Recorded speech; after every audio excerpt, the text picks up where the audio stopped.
D-Mace, Vingan, and Donick 1025. The Game. Willie Donick, Derek Mason, Adam Vingan, and David Janes here with you. Happy New Year. Per the laws of Larry David, you're allowed to say that until January 7th. Derek Mason, we don't have time for this yet. We'll talk about that later. We'll talk about it later. Derek Mason said something certifiably insane before the show, which we will get to.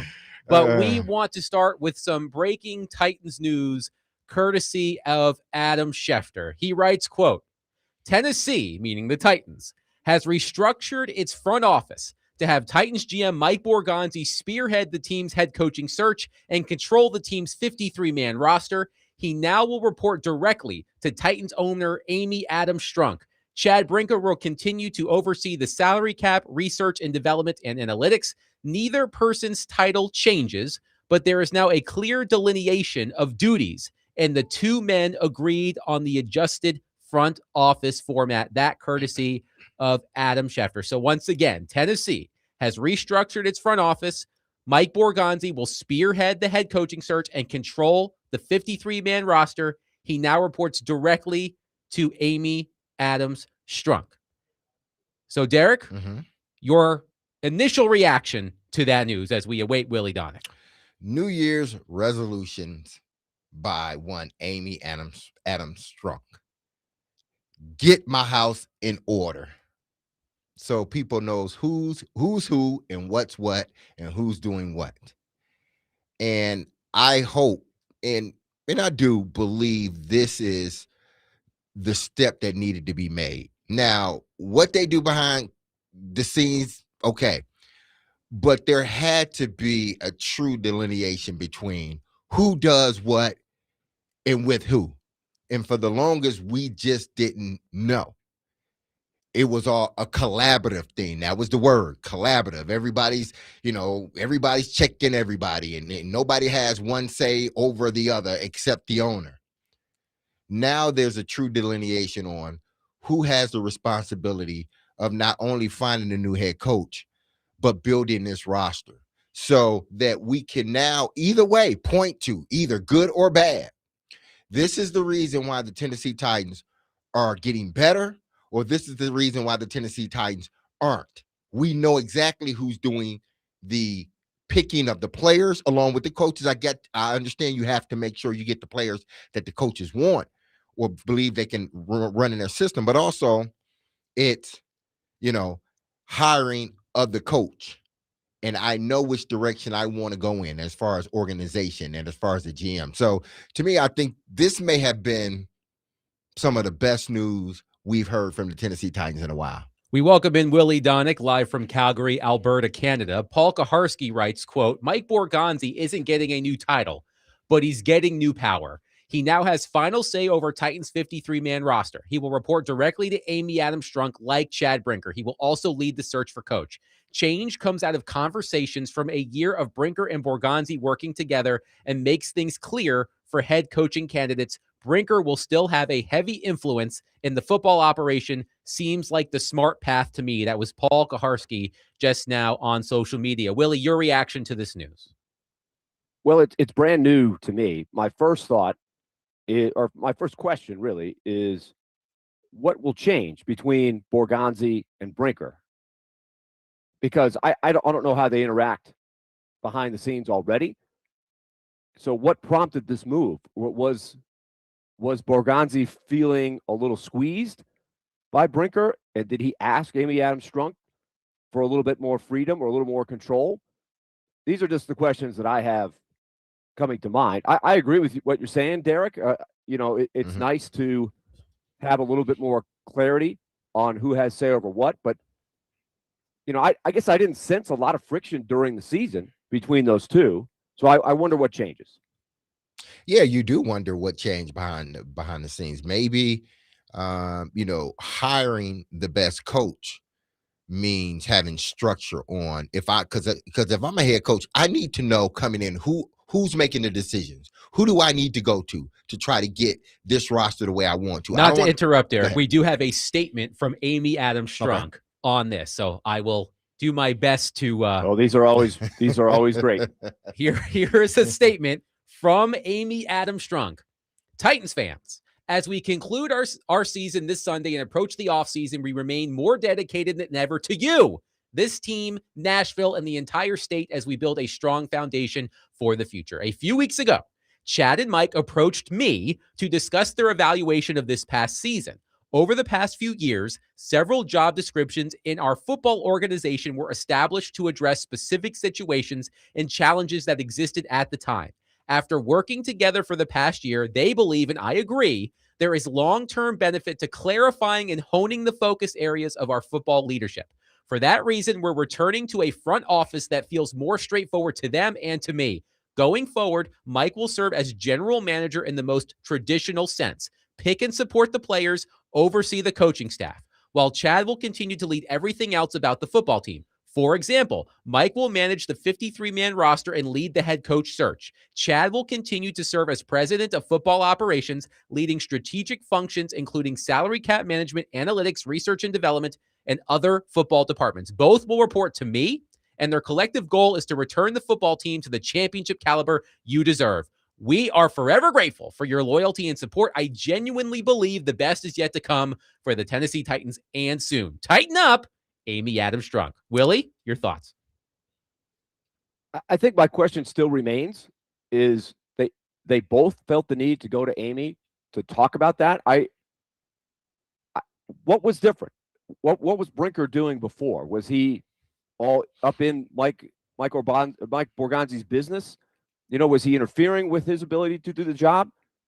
It sounds good. It sounds like it makes total logic, right? What they're saying there. But I wonder what's the dynamic change? Why did they feel like they needed to go do this? I do wonder if this is not something that I imagine came into the overall decision making, but anything that puts Chad Brinker off to the side, I think is a good thing because Titans fans still associate Chad Brinker, Derek, with all of the bad that's been happening in recent years. So now point. Chad Brinker's off to the side. Mike Borgonzi's in charge. Who's picking the players? Mike Borgonzi. Who's leading the head coaching search? Mike Borgonzi. I think this is good to put Chad Brinker in the corner. He still has a lot of responsibilities, but when it comes to leading the football front office, Mike Borgonzi is in charge, and I think that's a good thing for helping Titans fans feel more at ease, perhaps, with how things are going. And so maybe he's not Derek at the press conference now. Maybe it's just Borgonzi when they bring the coach up there, and Brinker falls to the backdrop instead of having them both try to answer the same questions. It could be. Maybe Brinker is still up there in some capacity, more so toward the end of the season when they're doing their exit sort of interviews and state of the team and where they want it to be. So maybe that's when you see sort of Brinker, because it does involve sort of the parts of the organization that he handles. But outside of that, this signals to me they want one voice. That's what it signals to me. When you have a head coach coming in, you want to hire the best head coach. There has to be one voice in the room. There has to be a guy that there can't be two guys that the head coach figure he has to go to try to get something done. Has to be one guy, the GM. The places that I've been, whether it's here in Nashville or in Baltimore, that's how it was. The GM had to say, pick the players, coaching staff, whatnot. The Titans had been out of alignment for a very long time. Now, I truly believe that this may have been, and again, like you said, Willie, we don't know how much truly will change, early on as far as how they communicate. We know what they're telling us, and what they're telling us is what they haven't told us in prior years is that the GM, in all sense of the word GM, the traditional sense, that will be Borgonzi. We haven't heard that in some years. So now she's trying to get back to that. And I hope that this continues, because honestly, when the Titans were successful, this is how it was. Can we put to bed the word collaboration? Do we have to hear that anymore? I hope not. Are we putting it on the list, Adam? Are we putting it on the band list? We can't. We haven't added a word to the ban list in quite some time. It's true. Definitely not in 2020. We can retire it. We can retire the word collaboration because, look, Borgonzi and Brinker will collaborate, but clearly we know who's in charge. Remember how many times we talked about who has final say, who's picking the players, who's doing this, who's doing that. Now we don't have to worry about that anymore. The answer is Mike Borgonzi. I also wonder, and I also wonder too, and this is total speculation because I don't know at all what goes on in that building every day. But I wonder if Borgonzi, after being there a few months and seeing the challenges ahead for this team, and there are big challenges, that somewhere in here, either, I don't want to say by force, but with a firm way, or just maybe in a good professional way. Let's hope it was like that. That he went to Brinker and said, Chad, look, I like what you're doing, but you got to let me run this. I need to run this. If I'm going to go down, I need to go down as the GM. And I want your help, but I think we'll be better off, like Derek said, is if I'm perceived as the guy that's running it. Does that make sense? Like, that would make sense to me. That's logical, but I have no idea if that actually happened or not. And I imagine, Derek, that prospective coaching candidates, as they were looking at all of the openings and possible openings, were wondering, who the hell would I report to in Tennessee? Who would my boss be? And now you don't have to worry about that. I also do wonder what this means for the head coaching search. For example, we know that Mike Borgonzi has a relationship with Matt Nagy. We know that Chad Brinker has a relationship with Mike McCarthy. Do we move Matt Nagy ahead of Mike McCarthy on the list because Brinker's running the head coaching search? That doesn't mean that Borgonzi may not want to interview Mike McCarthy, but I would imagine his relationship with Nagy is more important now than it would have been before. Well, if she's saying that one of his responsibilities as a GM in its traditional form is to pick the head coach and the players, then he's going to be the guy, whether it's Mike McCarthy or Nagy. Which one of these guys? I understand one has a relationship with the other, and so be it. But it doesn't mean that these guys don't know each other, period. Pick the right guy, regardless if you have a relationship like that with him or not. And I think they put Borgonzi in a space where he's going to do that. Now, whether it works out, we don't know. But at least we can attribute directly to why it didn't work, or you picked the wrong guy.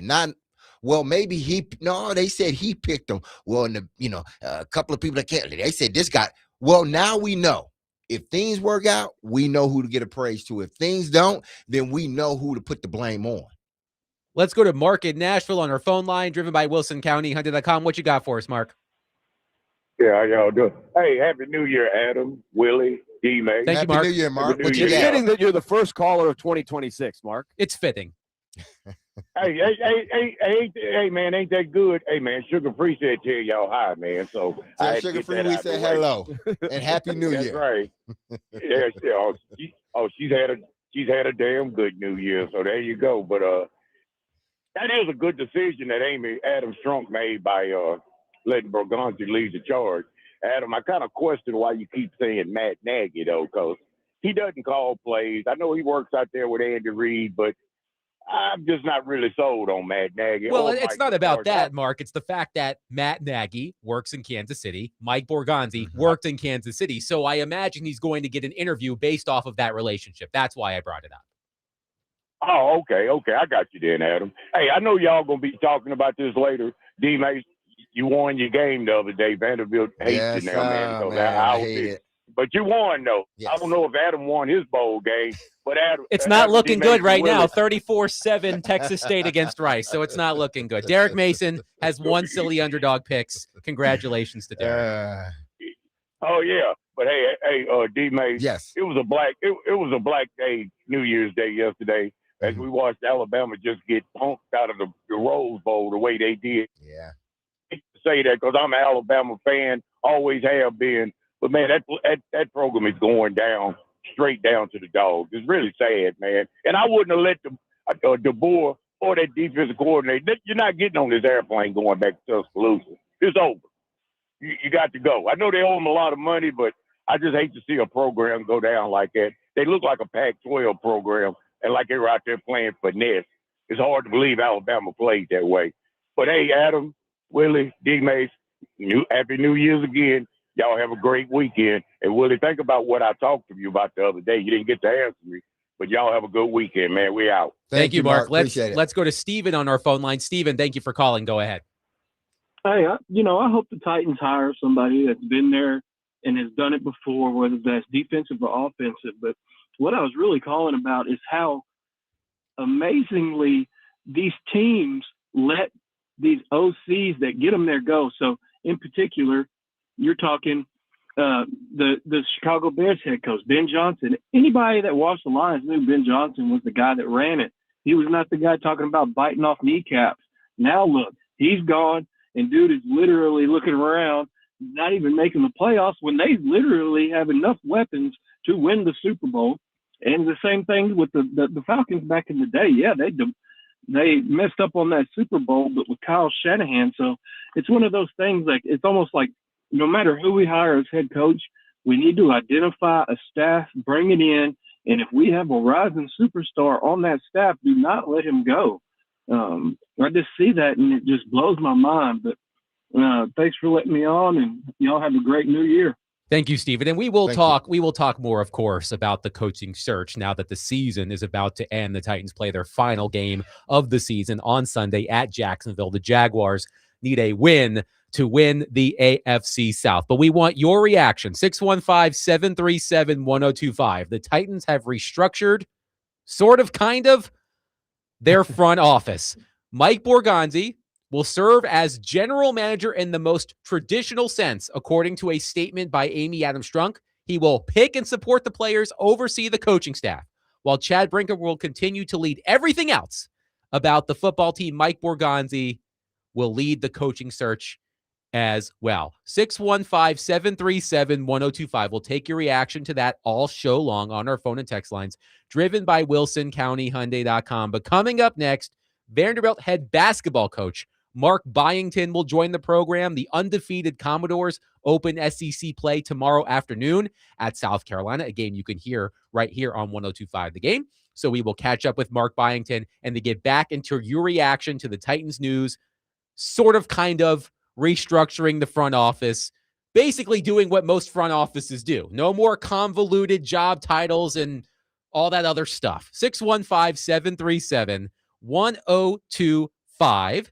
If you're looking for a good spot to watch NFL games this Sunday, come by Twin Peaks in Cool Springs, home of the 29-degree beer, and join 102.5 The Game for the final pregame show of the season before the Titans take on the Jaguars. The pregame show is brought to you by Tennessee Brewworks and Circus Sportsbook Kentucky.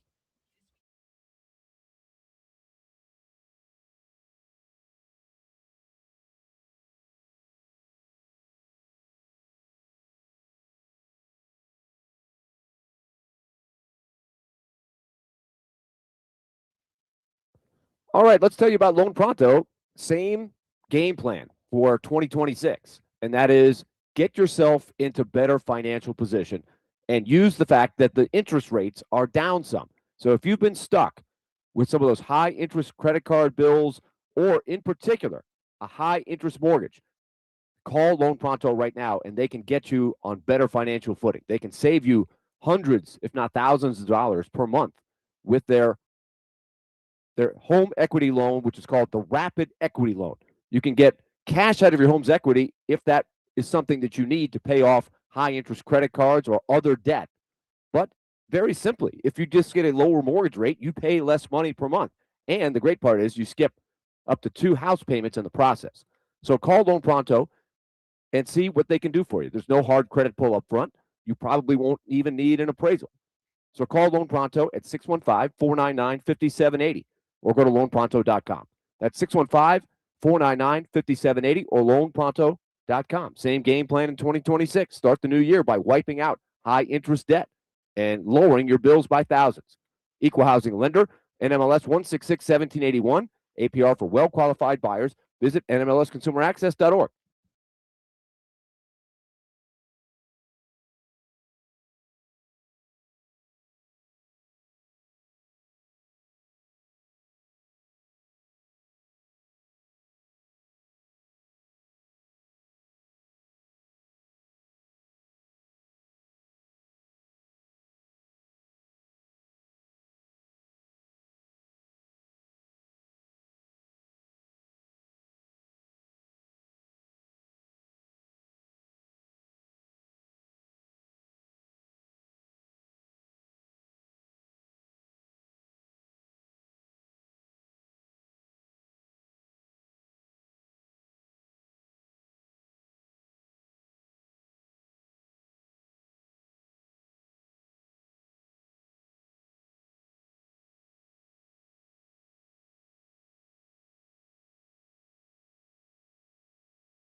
D-Mace, Vingan, and Donick, 102.5 The Game. Willie Donick, Derek Mason, Adam Vingan. We will get back into the Titans conversation shortly, but before we do that, let's go to our phone line, driven by WilsonCountyHyundai.com, and welcome in Vanderbilt head basketball coach Mark Byington. The Commodores, the undefeated Commodores, open SEC play tomorrow afternoon at South Carolina. Hi, Mark. How are you? What's up, guys? Happy New Year. You Same as to you. well. So, Mark, your team has already exceeded outside expectations by being one of the few remaining undefeated teams in the country.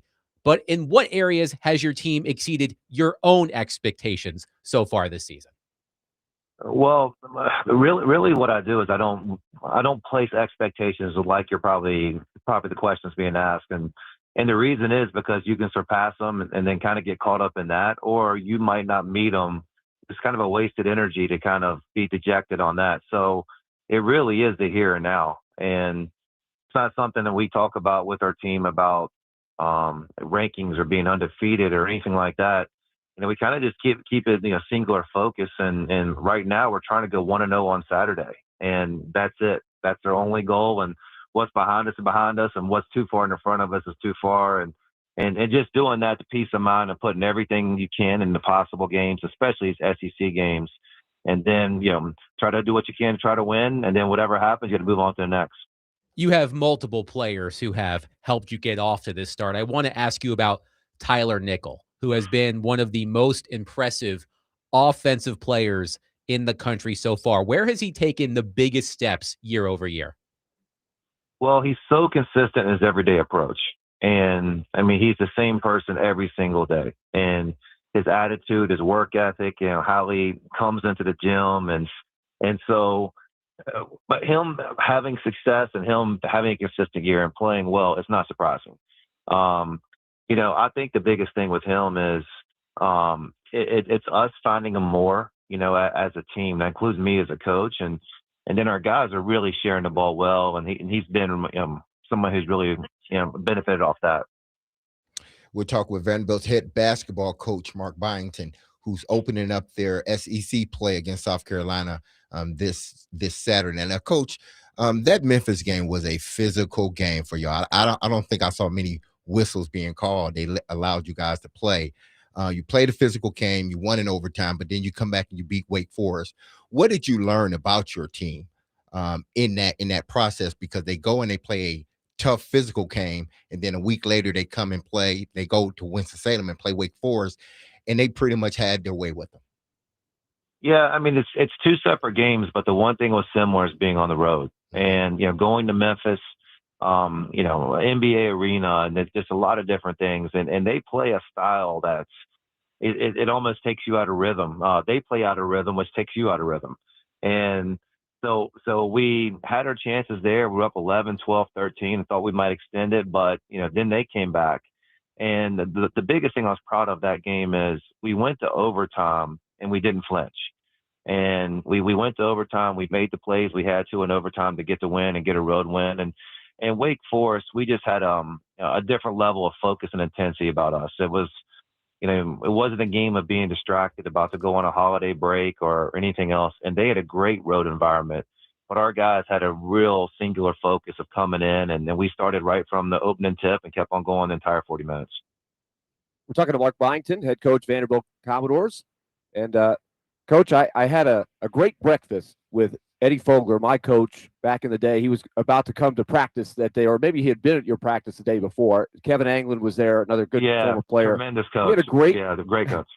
Yeah, absolutely a great coach. We had a fun conversation just sort of assessing Tyler Tanner, and we all agreed what a great freshman year he had, but I don't think we had any idea that he was going to be able to make the jump that he's made so far. He looks like he has gained a couple of different levels. What have you seen? What do you think was the key to him making this kind of progress?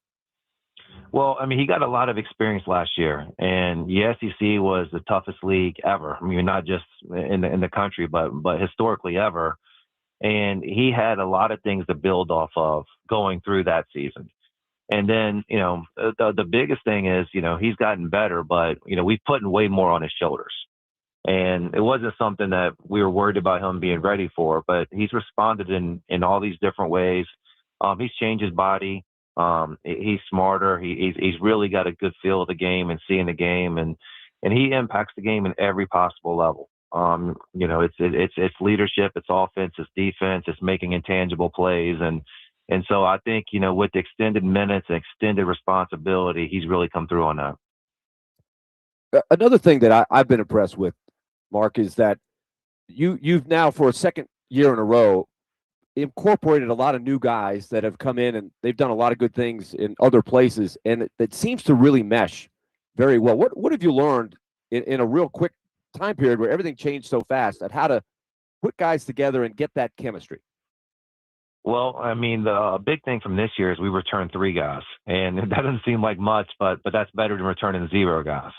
And so, with Devin McLaughlin and 2 of the Tylers you mentioned, Tyler Nickel and Tyler Tanner, we were already steps ahead of where we were the previous year. And then it was filling in the guys that have to do multiple things. I mean, they have to care about winning and care about each other and obviously be talented enough to play in the SEC and do what we're trying to do. So, it's just a start. 2025 was great. 2026 is obviously going to be tremendously, difficult and challenging and what you have to go through in this league. But the groups come together throughout this. So I still think we got many ways we can grow and improve. One thing I notice is, especially relative to a lot of Vanderbilt teams that I've seen, you've got so many guys that are able to make a play. They can get their own shot if they need to. But knowing that there's a lot of guys that can do it, there's an art form. Like Duke Miles could probably go get a shot every time he's got the ball. But they seem to share the ball very well, and they seem to be able to have that balance between I can go get this basket or what's the best way to get the basket. Well, so much goes into making the right decision. And, as a coach, you're trying to put them in the right spot to be able to have them make the decision. But they still got to execute it and do it. And it's deciding, all right, is it my shot or somebody else's? And it sounds simple, but when you're going against the athleticism and the pace of the game and everything else, it's not that easy. But these guys are processing information quickly. And it is a contagious thing when everybody's sharing the ball and everybody's making the right play.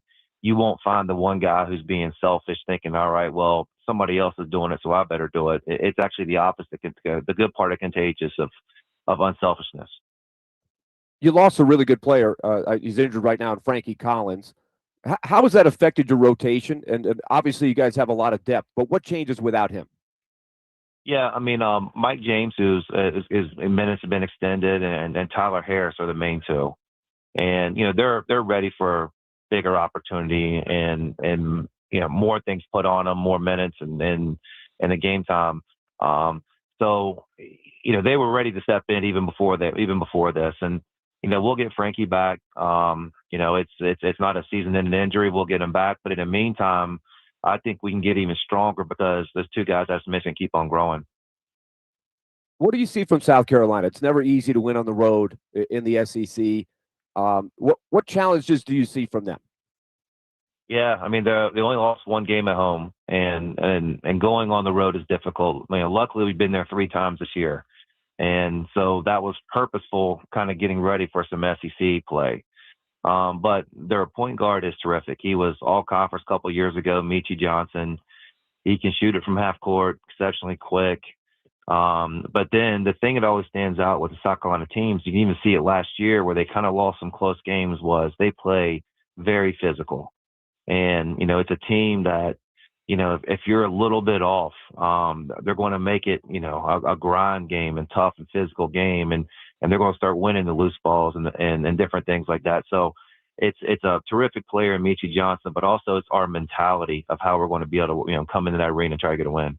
Vanderbilt head basketball coach Mark Byington has been our guest on D-Mace, Vingen, and Donick. The Commodores return to action tomorrow to open SEC play at South Carolina. Mark, thank you so much for your time.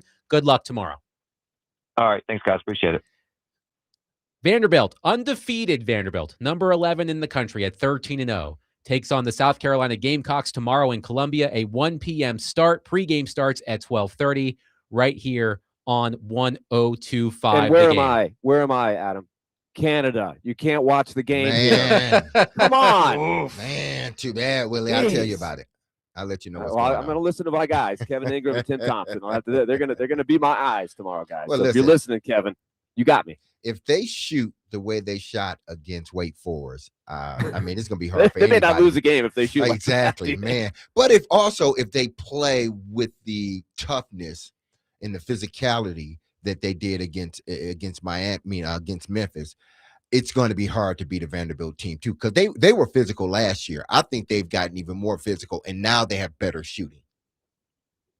Just don't a tell. little more size. Yes. I think that's the big thing too. Is their size is more capable of matching up with the bigger teams in the SEC. So last year we know that was an issue every time they played against. Yes. They were amazing last year how they scrapped their way through that, but they were very undersized. This year they've got a couple guys with more length. Just don't tell Willie where Joe Lunardi has Vanderbilt on his latest. I saw it. It jumped in front of me. I didn't want to see it, but it's up there. Willie has a strict no looking at bracketology until late February, early March policy. Not that February like Valentine's Day. Okay, that's cool. Valentine's Day is okay. All right, so you've got about 6 more weeks to avoid bracketology. Yes. By the way, they had Joe Lunardi had him as a number 2 seed, but we'll discuss that at another moment. 18 SEC. Anyway.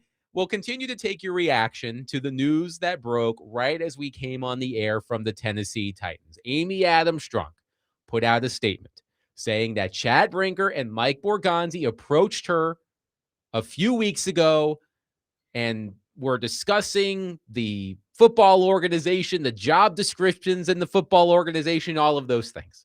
And now because of that, quote, we're, meaning the Titans, this is from Amy Adams Strunk, we're returning to a front office that feels more straightforward to them and to me, meaning Brinker and Borgonzi. Going forward, Mike will serve as general manager in the most traditional sense, pick and support the players, oversee the coaching staff, while Chad will continue to lead everything else about the football team. For example, Mike will manage the 53-man roster and lead the head coach search. So that's the major part of it. Your reaction, 615-737-1025. John from Nashville on our text line says, I'm happy with the restructuring, but now Chad Brinker is getting paid a bleep load of money to pick out uniforms, LOL. How do I get that job?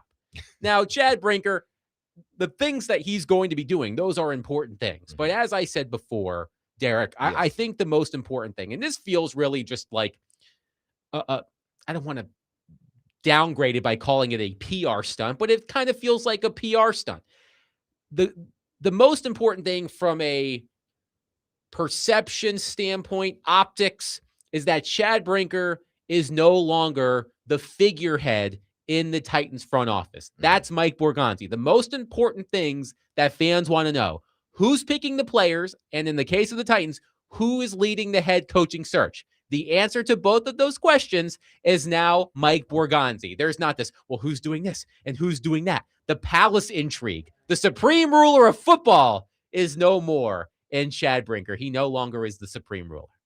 No, and I think this is what the fan base, wanted. And I think it's probably what's best for this team. Again, in the times where we felt this organization has been successful, there, at least to the fans' eyes and ours, there was a clear delineation between GM, head coach, or GM and whoever else, president or whatnot. That's when they had success, whether it was the late great Floyd Reese, or John Robinson, and he did a hell of a job at being a GM. But in those two instances, at least from the outside, we knew, well, he has say and he has say. The last couple of years, it's been, throw at a dartboard. Whatever face you hit, that's who's in charge today. That's how it was. And I think this is the first step again. I think this is the first step to hopefully, this franchise really invest in changing for the better. 615-737-1025. We will continue to take your reaction to the Titans breaking news, which broke right before we came on the air. Mike Borgonzi's in charge now. He's the captain now. He's picking the players. He's leading the head coaching search. 615-737-1025. Coming up next, we were treated to a wide range of games over the past 2 days in the college football playoff, and we will discuss that coming up next. 615-737-1025. The NFL game of the week is the Dolphins versus the Patriots on Sunday at 3:25 here on 1025 The Game. The NFL game of the week is presented by Circus Sportsbook Kentucky and Massaro in 12 South.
With the way you guys have turned around this program, you keep setting a new standard for the greatest moment in Indiana history. First, it was winning a game like Oregon on the road.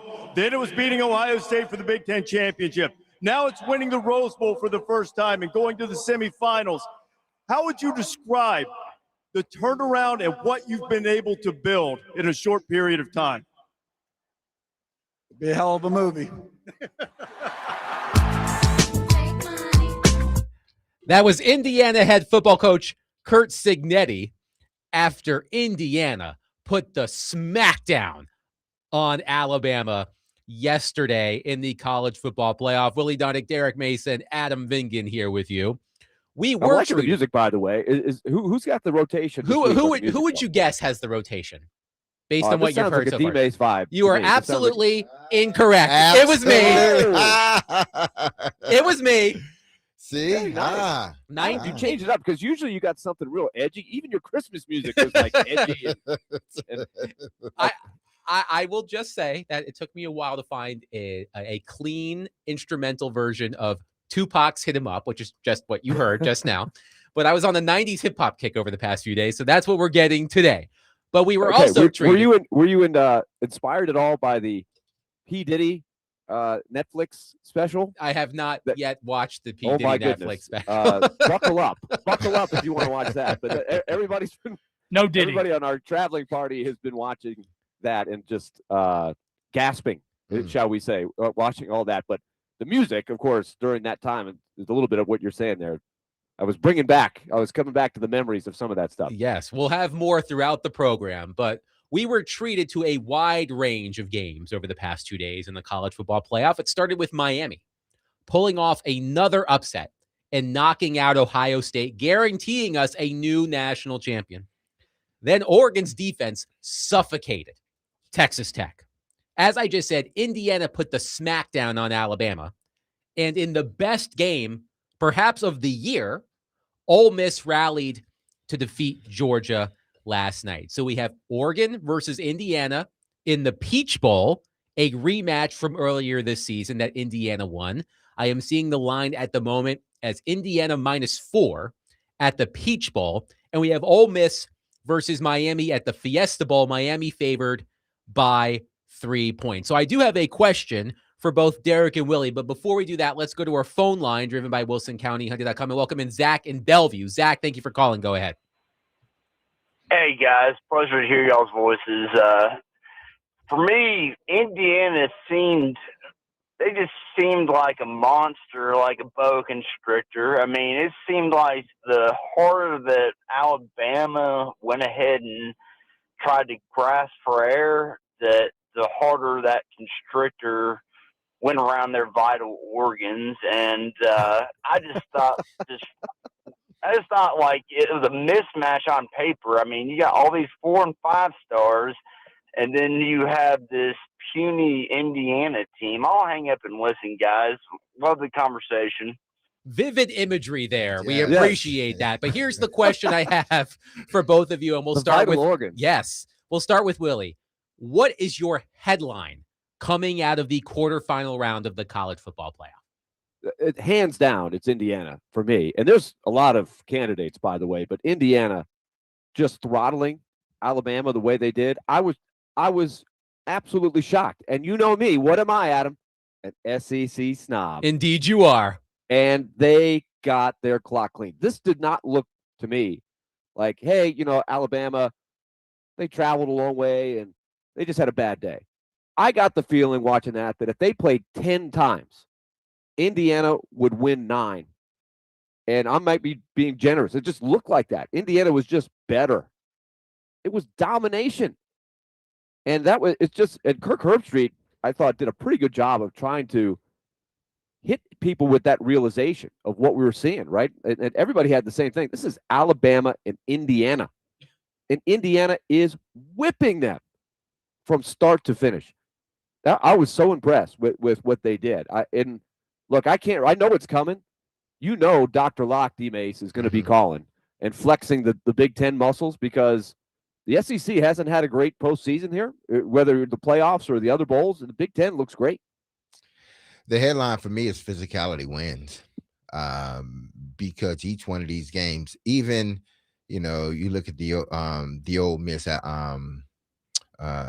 Georgia game, that was a physical game, and Ole Miss made enough plays in the end to win that, and they were the most physical team in the end. Listen, that was a huge stop by Ole Miss. when Alabama was going in, getting ready to go up 4 points. Georgia, 3 you or 4. mean. Georgia, Yeah. getting ready to go up 3 or 4 points. That was a huge stop by Ole Miss. They were a physical team, and they stopped out, and then they stopped Georgia and held them to a field goal. And then they ensued and got a big play, a money play. Those are money plays right there. That deep pass down the left sideline, 1-on-1. They thought so much or so less of your receivers that they chose to play them 1-on-1, man-to-man. Because one, they didn't think your offensive line can hold up, but then they didn't think your receivers can get open that fast. And this is the play that set up the game-winning field goal. Absolutely. Yeah. So when I look at each one of these games, even the Ole Miss and Georgia game, physicality outright wins. Whether it's Miami, Miami looked like the team that won a national championship years ago. They look like Bane. That team embodies him. Whatever he is, that team is, and that's how they play. Future Tennessee Titan Ruben Bain? Question mark? He could be. Whether you look at that game, obviously, Indiana basically Alabama. That's what they did. If you would have ripped the names off the jersey, you would thought that other red team was Alabama, and the other team. The colors are kind of similar. Yeah, the other team was Indiana. That's how I saw that game. I saw visions of Alabama running backs running, whether it's Ingram or Henry or one of these bruising backs. When you saw wide receivers making plays, I thought back to Amari Cooper, Judy, those guys making these huge plays, Devontae Smith. When you saw that defense playing, that looked like an Alabama defense. I'm not sure if Indiana continues to play like this, no one can beat them because they are a well-balanced team. And the crazy part about it, the Heisman Trophy winner didn't even have to play a great game. It was easy. He had 16 passes. It was a dummy offense. This is easy. We can run whatever play we want. The physicality thing, Derek, I thought the defining play, I think it might have been 3-0 at the time. Alabama's got the ball. Mm-hmm. They're in their own territory. It's 4th and 1. They come up in like a wildcat. Indiana's like, okay, let's call timeout here. And then Alabama comes in as if they're going to try to draw them offside. And then it's like, oh no, we're going to go for it 4th and 1. We're Alabama. We're going to get a yard here. We're not worried about it, even though we're on our own 30 or whatever there. And Indiana was like, bring it on. And they stuffed them right there. And from then on, it was over. And they were cashed in right there. They were playing without their best defensive lineman, Indiana. And they still were able to go out. Indiana, and I've watched Indiana several times throughout the year. They are the real deal. This is a team that, Signetti put together some veteran guys. Yeah, you can call them veterans. They're not second, third, fourth. You call them veterans now. Veteran guys that are playing at a level that you would have never thought Indiana could play, and they're doing it consistently. It is remarkable what Curt Cignetti has been able to do at Indiana. I just want to quickly, before we get to our phones, I want to give a shout out to the field crew at the Sugar Bowl who had to take that stage off the field and on the field and off the field and on the field at the end of the Sugar Bowl because of the safety at the end, and the confetti was everywhere. That was so stupid. That was so. Shout out to the people who had to lug that stage on the field and off the field and on the field and off the field. You are the true champions of the Sugar Bowl, other than Ole Miss. Let's go to Adam from Portland on our phone line. Adam, thank you for waiting. Please go ahead. Hey, 2 things, man. Number one, screw Lane Kiffin. And I'm so happy for Ole Miss and the Ole Miss fans. Number 2, I got to give Amy credit because I didn't think she was very good at really doing anything. And I think it's like she listened to people go, hey, we need a voice. The fans need a voice. We're spending a lot of money. We got the final season at this stadium. We need direction. And she's like, okay, everybody follow Borgonzi. And I like that. Like, I've already seen negative feedback about it, but I think she did the right thing coming public with that today. Thank you for the call, Adam. We have one texter who says, can we just finally put the nail in the coffin and say that Alabama is not Nick Saban's Alabama anymore? They absolutely should not have been in the playoff. A 3-loss team should not have been in there. quickly, Derek. I get it. No, they're not the Nick Saban's Alabama. They're nowhere near that. But I'm not sure, especially with NIL and transfer portal, people are putting the nail in the coffin on Alabama. And, listen, rightfully so. I get it. Many people feel they didn't deserve to be in it. But hell, didn't they win last week? And they did it in a fashion where people, oh my goodness, Alabama's back. But then they come back and they play a team that is more superior. They were than run are. off the field by two of their past three opponents. They were run off Georgia. the field by Georgia in the SEC title game, and they were embarrassed yesterday. I don't think Alabama is nail in the coffin. They're over. If this was the old West, where there were kind of guidelines to what you do, you couldn't, do certain things, even though we know some universities did. If it was that, then I would say, okay, yeah, because it's going to take them a while, because now players are going other places and they just don't want to go to Alabama. And Alabama had their lows, but this is today's college football.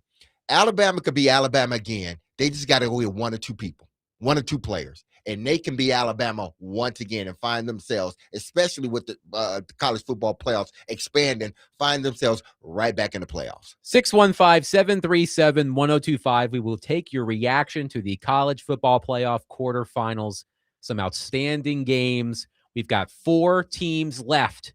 We've got Oregon. We've got I'm about to say Alabama. We definitely do not have Alabama. We have Oregon. We have Indiana. We have Ole Miss. We have Miami. 615-737-1025. Coming up next, I have 3 questions related to the college football playoff that I want to ask Willie and Derek. So we will do a little rapid fire college football playoff edition coming up next. 615-737-1025. You can also participate once you hear the questions. Of course, the Game Nashville Sports Network is your home for college football bowl games presented by Parman Tractor and Equipment in Twin Peaks. Tonight, right here on 1025, Wake Forest takes on Mississippi State in the Duke's Mayo Bowl at 7 o'clock. For a list of games carried on the Game Nashville Sports Network, visit thegamenashville.com/ballgames.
D. Mace, Vingan, and Donick, 1025. The Game. Willie Donick, Derek Mason, Adam Vingan, and David Janes here with you.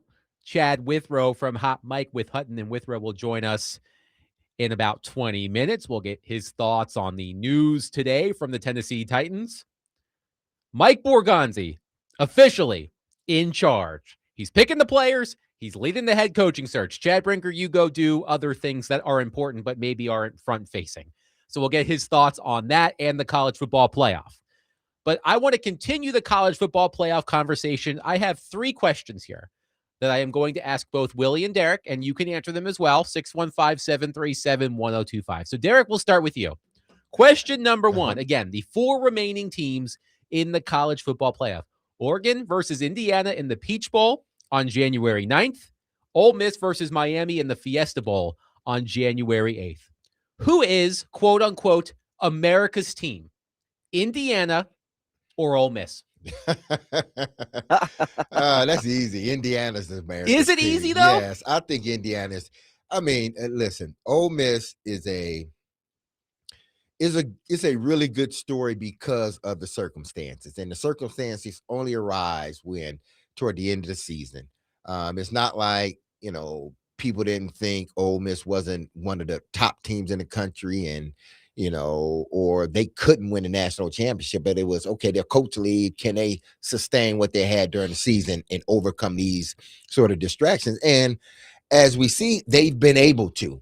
But I just think the whole story of Indiana, I think the Signetti sort of charisma, if that's what you want to call it. Yeah, that's a word for it. Exactly. His charisma. And then you have Mendoza and this sort of geeky, but, really lovable, good guy that seems to be a leader, and he's leading this team. And then you have a bunch of other guys coming from other schools that are coming here to Indiana.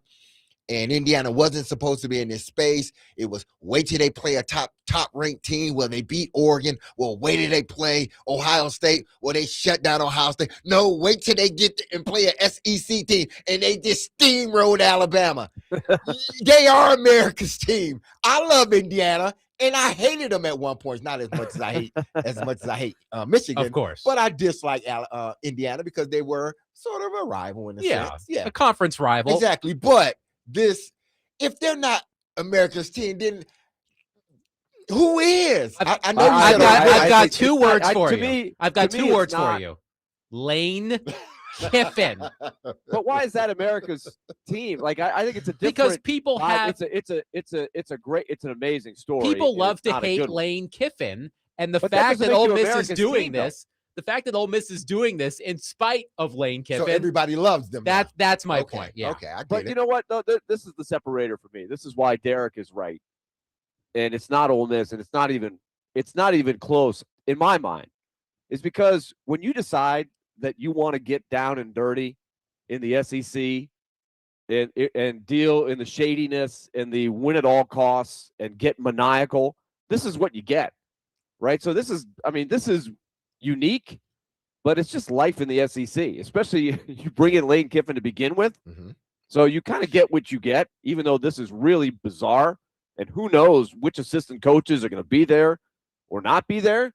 It's an amazing story, don't get me wrong, but it's kind of the murky, swampy underbelly of business being done in the SEC. Indiana is just a much more fun story. That's America's team to me. Ole Miss is like landman. That's what Ole Miss is like. You like them, but there's a bunch of stuff just going on. Also, they're like the frat guys. No one likes the frat guys. That's Ole Miss. Lane Kiffin posted a photo yesterday. I assume it was at a suite at the game. What a great finish. So much fun. Only 2 more to go at Ole Miss football. Shut up. You blew them off. But that's what he wants you to do. You don't get to enjoy this. So you took the bait. He got him. That is true. All right. Question number 2, and I'm glad I'm asking Willie this one first. So as we were talking about all of the college football playoff rankings leading up to the reveal, and we were talking about Vanderbilt's place in the rankings and how we felt that they were being shortchanged, we were talking a lot about Miami. What has Miami done to deserve the spot they're in? They play in the ACC. They lost to some crappy teams in the ACC. Why is Miami even considered in this? Well, Miami has gone on the road to Texas A&M, won 10-3, and then Miami knocked out Ohio State in the Cotton Bowl. So, Willie, do we owe Miami an apology? You got to give them credit, right? They're doing really well with the opportunity they've had. And I think it was Joe Rexroad who said it. There's a lot of people saying, like, once you get into the tournament, the whole thing is when you get in. This happens in basketball every year where you're like, well, so-and-so shouldn't have gotten in. And then you see that team win 2 or 3 games, and everybody's like, see? It's a natural reaction. And I guess we do have to say, Miami, especially early in the season, they were waxing people. They do have a lot of talent. Bain is a great example. And I just thought it was more about the profile of what they had done or not done to get in. It wasn't really that I thought Miami was a bad team, even though they did kind of have a sag there towards the end.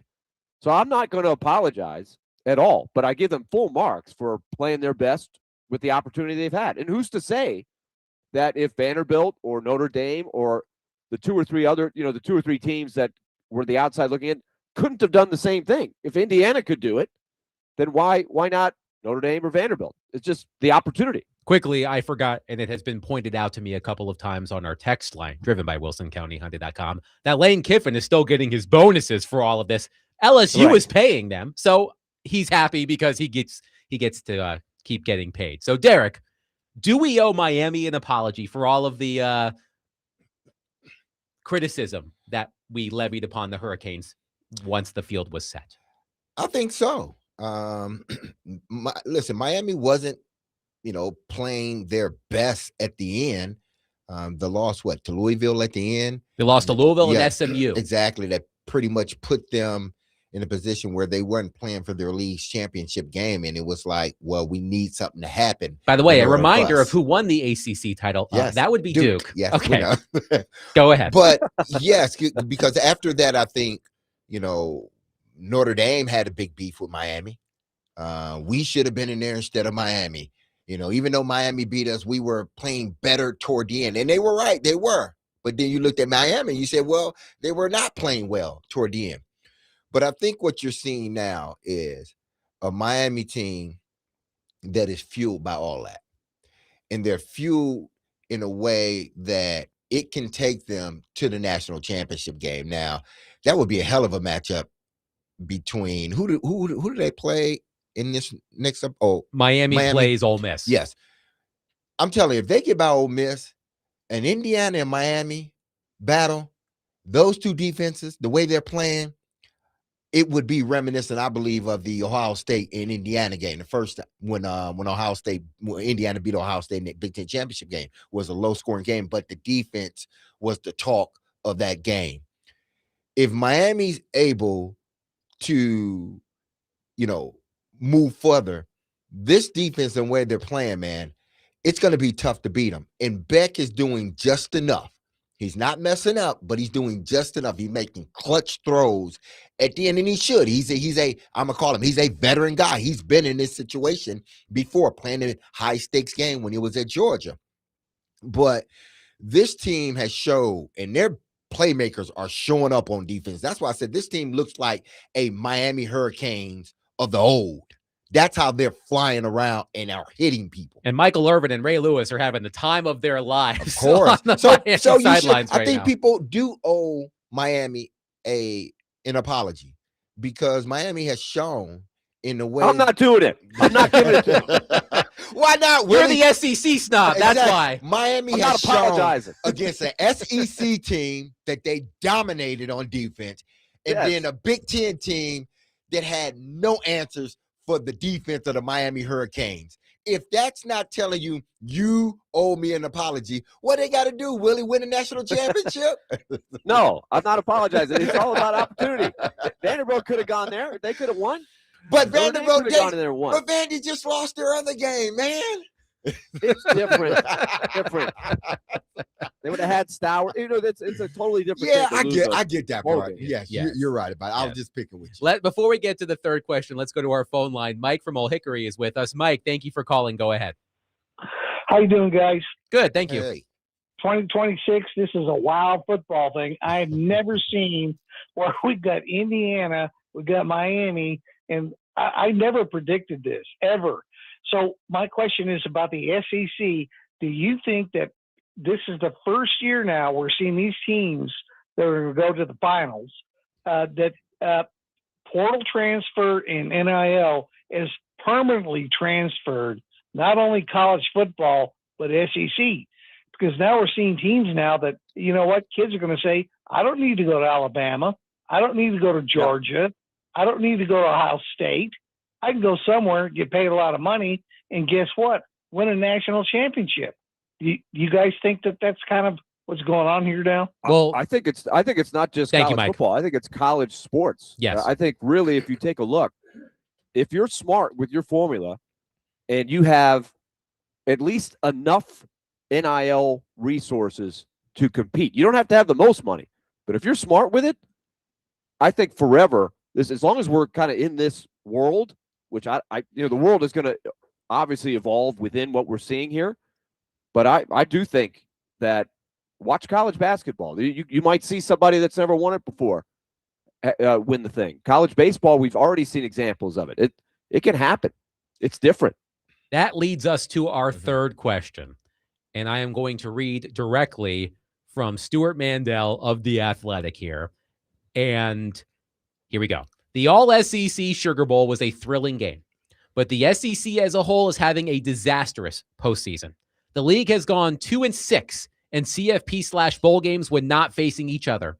Only Ole Miss over Tulane in the first round and Texas over coachless Michigan in the Citrus Bowl have prevailed. The types of schools SEC fans have long mocked, Illinois over Tennessee, Houston over LSU, Virginia over Missouri, have beaten them in bowls. Granted, those non-CFP games can be deceiving in the age of opt-outs, but a telling result came in the ReliaQuest Bowl when the teams combined had just one player missing. Vanderbilt, a 10-2 squad boasting the Heisman runner-up, could not stop 8-4 Iowa, falling 34-27. Vandy, of course, was one of the 7 SEC teams Commissioner Greg Sankey said, quote-unquote, merited inclusion in the CFP. Now, guys, I remember having this conversation during SEC Media Days. I remember bringing up a story written in the Wall Street Journal about could panic be setting in the SEC because the SEC hasn't won the past couple national championships. Now, there are still SEC teams in the mix.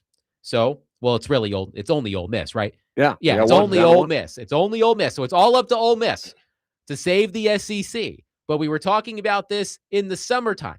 So, Derek, should we finally believe that the SEC's dominance in college football is waning? I guess for, if you're just talking the last couple of years, then yes. But listen, whether they've won or not, they've been there, the SEC. And as the field continues to expand, you're going to have more SEC teams in here. Listen, I'm a Big Ten guy through and through. But I understand that as the playoffs expand, more teams will eventually get in from the SEC as opposed to possibly the Big Ten. What is going to happen now is it's not necessarily, will these teams be there or the dominance still be there? I think, yeah, they will have some dominance. Georgia, I think, still will be Georgia. I think Alabama will get better. I think some of these other teams, whether, Ole Miss you're looking at now, Vanderbilt that's getting better. I think this is just a byproduct of the NIL. But here's what's going to happen. These teams have to start now building for if Indiana ends up winning, they would have played 15 games. They would be 15-0 if they win the national championship, first 15-0 or maybe team. 16. Just think, once they expand, you're talking about 17. They would be 16-0 if they win the You're national talking about title. 17, possibly 18 games for an individual. It's no longer, it's about building your roster now. It's about sustaining the length of a season, because we've seen teams that get bit by the bug or guys chose to opt out at the end. Well, my prize tight end or my prize wide receiver choose to opt out, I got to make sure I have depth, guys that are experienced that can come in and we don't lose a beat. This is pro sports, people. That's all it is. So with that being said, I think you will see more now teams jockeying for that national championship. The SEC will still be there, no doubt, but it may be a Big Ten team this year or a couple of years. Then it may be a Big 12. Then it may be an ACC. Then I don't know what the Pac-12 is going to do. I mean, they may get it. Yeah, who knows? So I think there's going to be now a jockeying of teams, because before it was, okay, Georgia's going to win. Alabama's going to win. Ohio State. LSU. And then you have some outliers. Michigan, they'll win. But then you have a few outliers that may.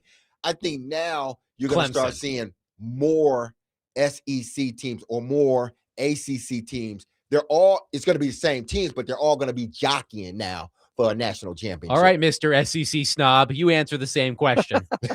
Well, right now, if there's ever bragging rights for the Big Ten, this is it, right? They've got it. This happens sometimes. The SEC has been in that boat several bowl seasons too. And right now, probably it's what you think the bowl games mean outside of the playoff games.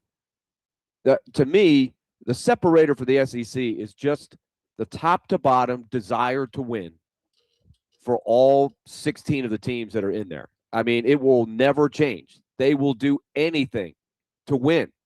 And sometimes they do dumb things like fire a coach after they made the playoffs. That kind of thing. Like, I don't know what's going to happen to Kalen DeBoer. He's not sitting pretty right now. And his team made it to the playoffs. You saw LSU fired their coach in the middle. That's kind of what brings them back. But it shows you that it will always mean that the saying is it just means more. But that will guarantee that they will always be in the mix. There's going to be some ebb and flow, but they'll always be right there, and I think it will always be the deepest league. Before we go to break, David has something for you, Willie. I just want to say from the bottom of my heart, I'd like to take this chance to apologize to absolutely nobody. That's how Willie's feeling about Miami. I'm not apologizing for anything. Not apologizing. ACC was weak. Weak. Oh, boy. 615-737-1025. We'll take your reaction to the college football playoff and more. We will talk about that with Chad Withrow from Hot Mike with Hutton Withrow coming up next. We'll also get his thoughts on the state of the Tennessee football program after the Vols lost in the Music City Bowl earlier this week. 615-737-1025. We are broadcasting from the Busy Bee Plumbing, Heating, and Air Conditioning Game Nashville Studios, home of the $99 yearly Beehive membership, where the buzz is always about great service.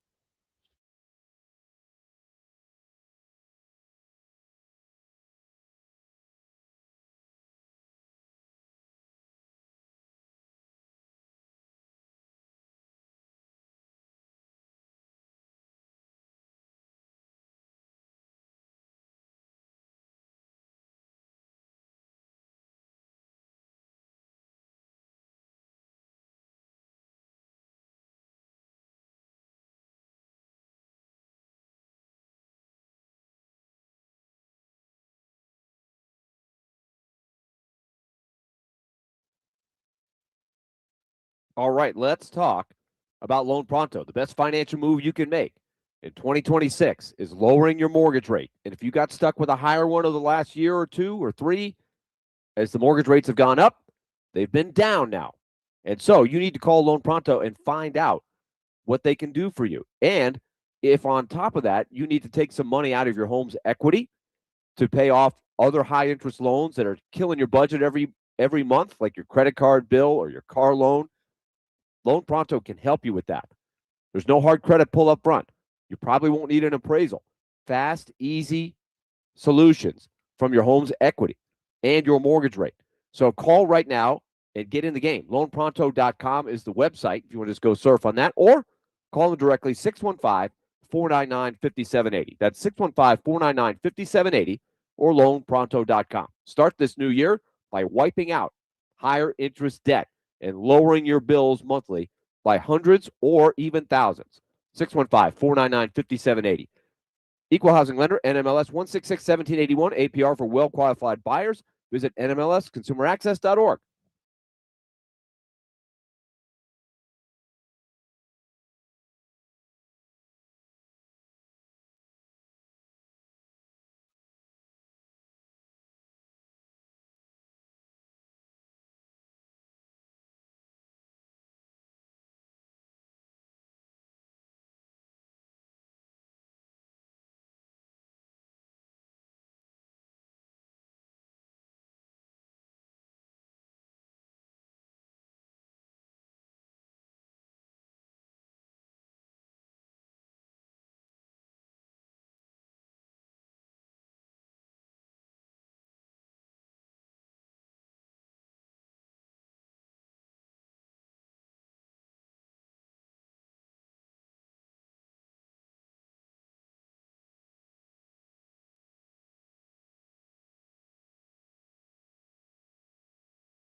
D. Mace, Vingan, and Donick 1025. The Game. Willie Donick, Derek Mason, Adam Vingan. Pleased to be joined on our phone line, driven by WilsonCountyHunted.com, by our friend Chad Withrow from Hot Mike with Hutton and Withrow on Outkick. Hi, Chad. How are you?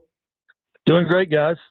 So, Chad, let's start with the week that was in the college football playoff. And I want to ask you about Indiana. Indiana put the smackdown on Alabama yesterday. And what Kirk Cignetti has done with that program over the past couple of years is nothing short of remarkable. But what I'm curious about is, in today's world of the transfer portal and NIL, how replicable do you think what Indiana is doing for other teams? I think it's incredibly easy. It's not easy, but teams are able to imitate what Indiana's done if you get the right coach. I think Vanderbilt's done it, not to the Indiana level, but they've transformed their program in the last couple of years with Clark Lee with, money and NIL, but also a good focus on veteran transfer players in the portal. And it's really worked out for them. I think you can look at a lot of programs. Ole Miss hasn't been great in high school recruiting, but they've done a really good job in the portal, and they've built that thing up. It just feels like Ole Miss versus Indiana is almost the perfect game that this country deserves right now with the NIL era. It would shatter all preconceived notions about what college football programs are. Ole Miss is one of the historically losingest programs in the SEC. Indiana is the losingest program of any Power Four conference team. I just think it'd be perfect if it was those two teams that were left. Now, I say all that to also say there's only one Kurt Signetti, and that guy is unbelievable. I mean, I watch Indiana play, and I don't know what you guys think when you watch them, but they look like the most well-coached team in history. They always make the right play. They always make the right decision. It is unbelievable to watch that team play the game of football. So it's very impressive, but I think you can replicate what they've done if you have a solid commitment financially in NIL and you find the right coach that develops the right culture. I think any program out there they're all looking around and saying, why not us if Indiana can do it? Chad, since we last spoke, Tennessee's season ended in losing fashion, 30-28 against Illinois here at the Music City Bowl. You know all of this, but I'm going to tell you anyway. My friend Adam Sparks over at the Knoxville News Sentinel wrote that UT finished with an 0-5 record against FBS teams with a winning record and 7-0 against FBS teams with a losing record. So let me ask you this as our resident Vols fan. How should the Tennessee football program feel heading into 2026? I mean, it was a disappointing year. I mean, there's no way to sugarcoat it.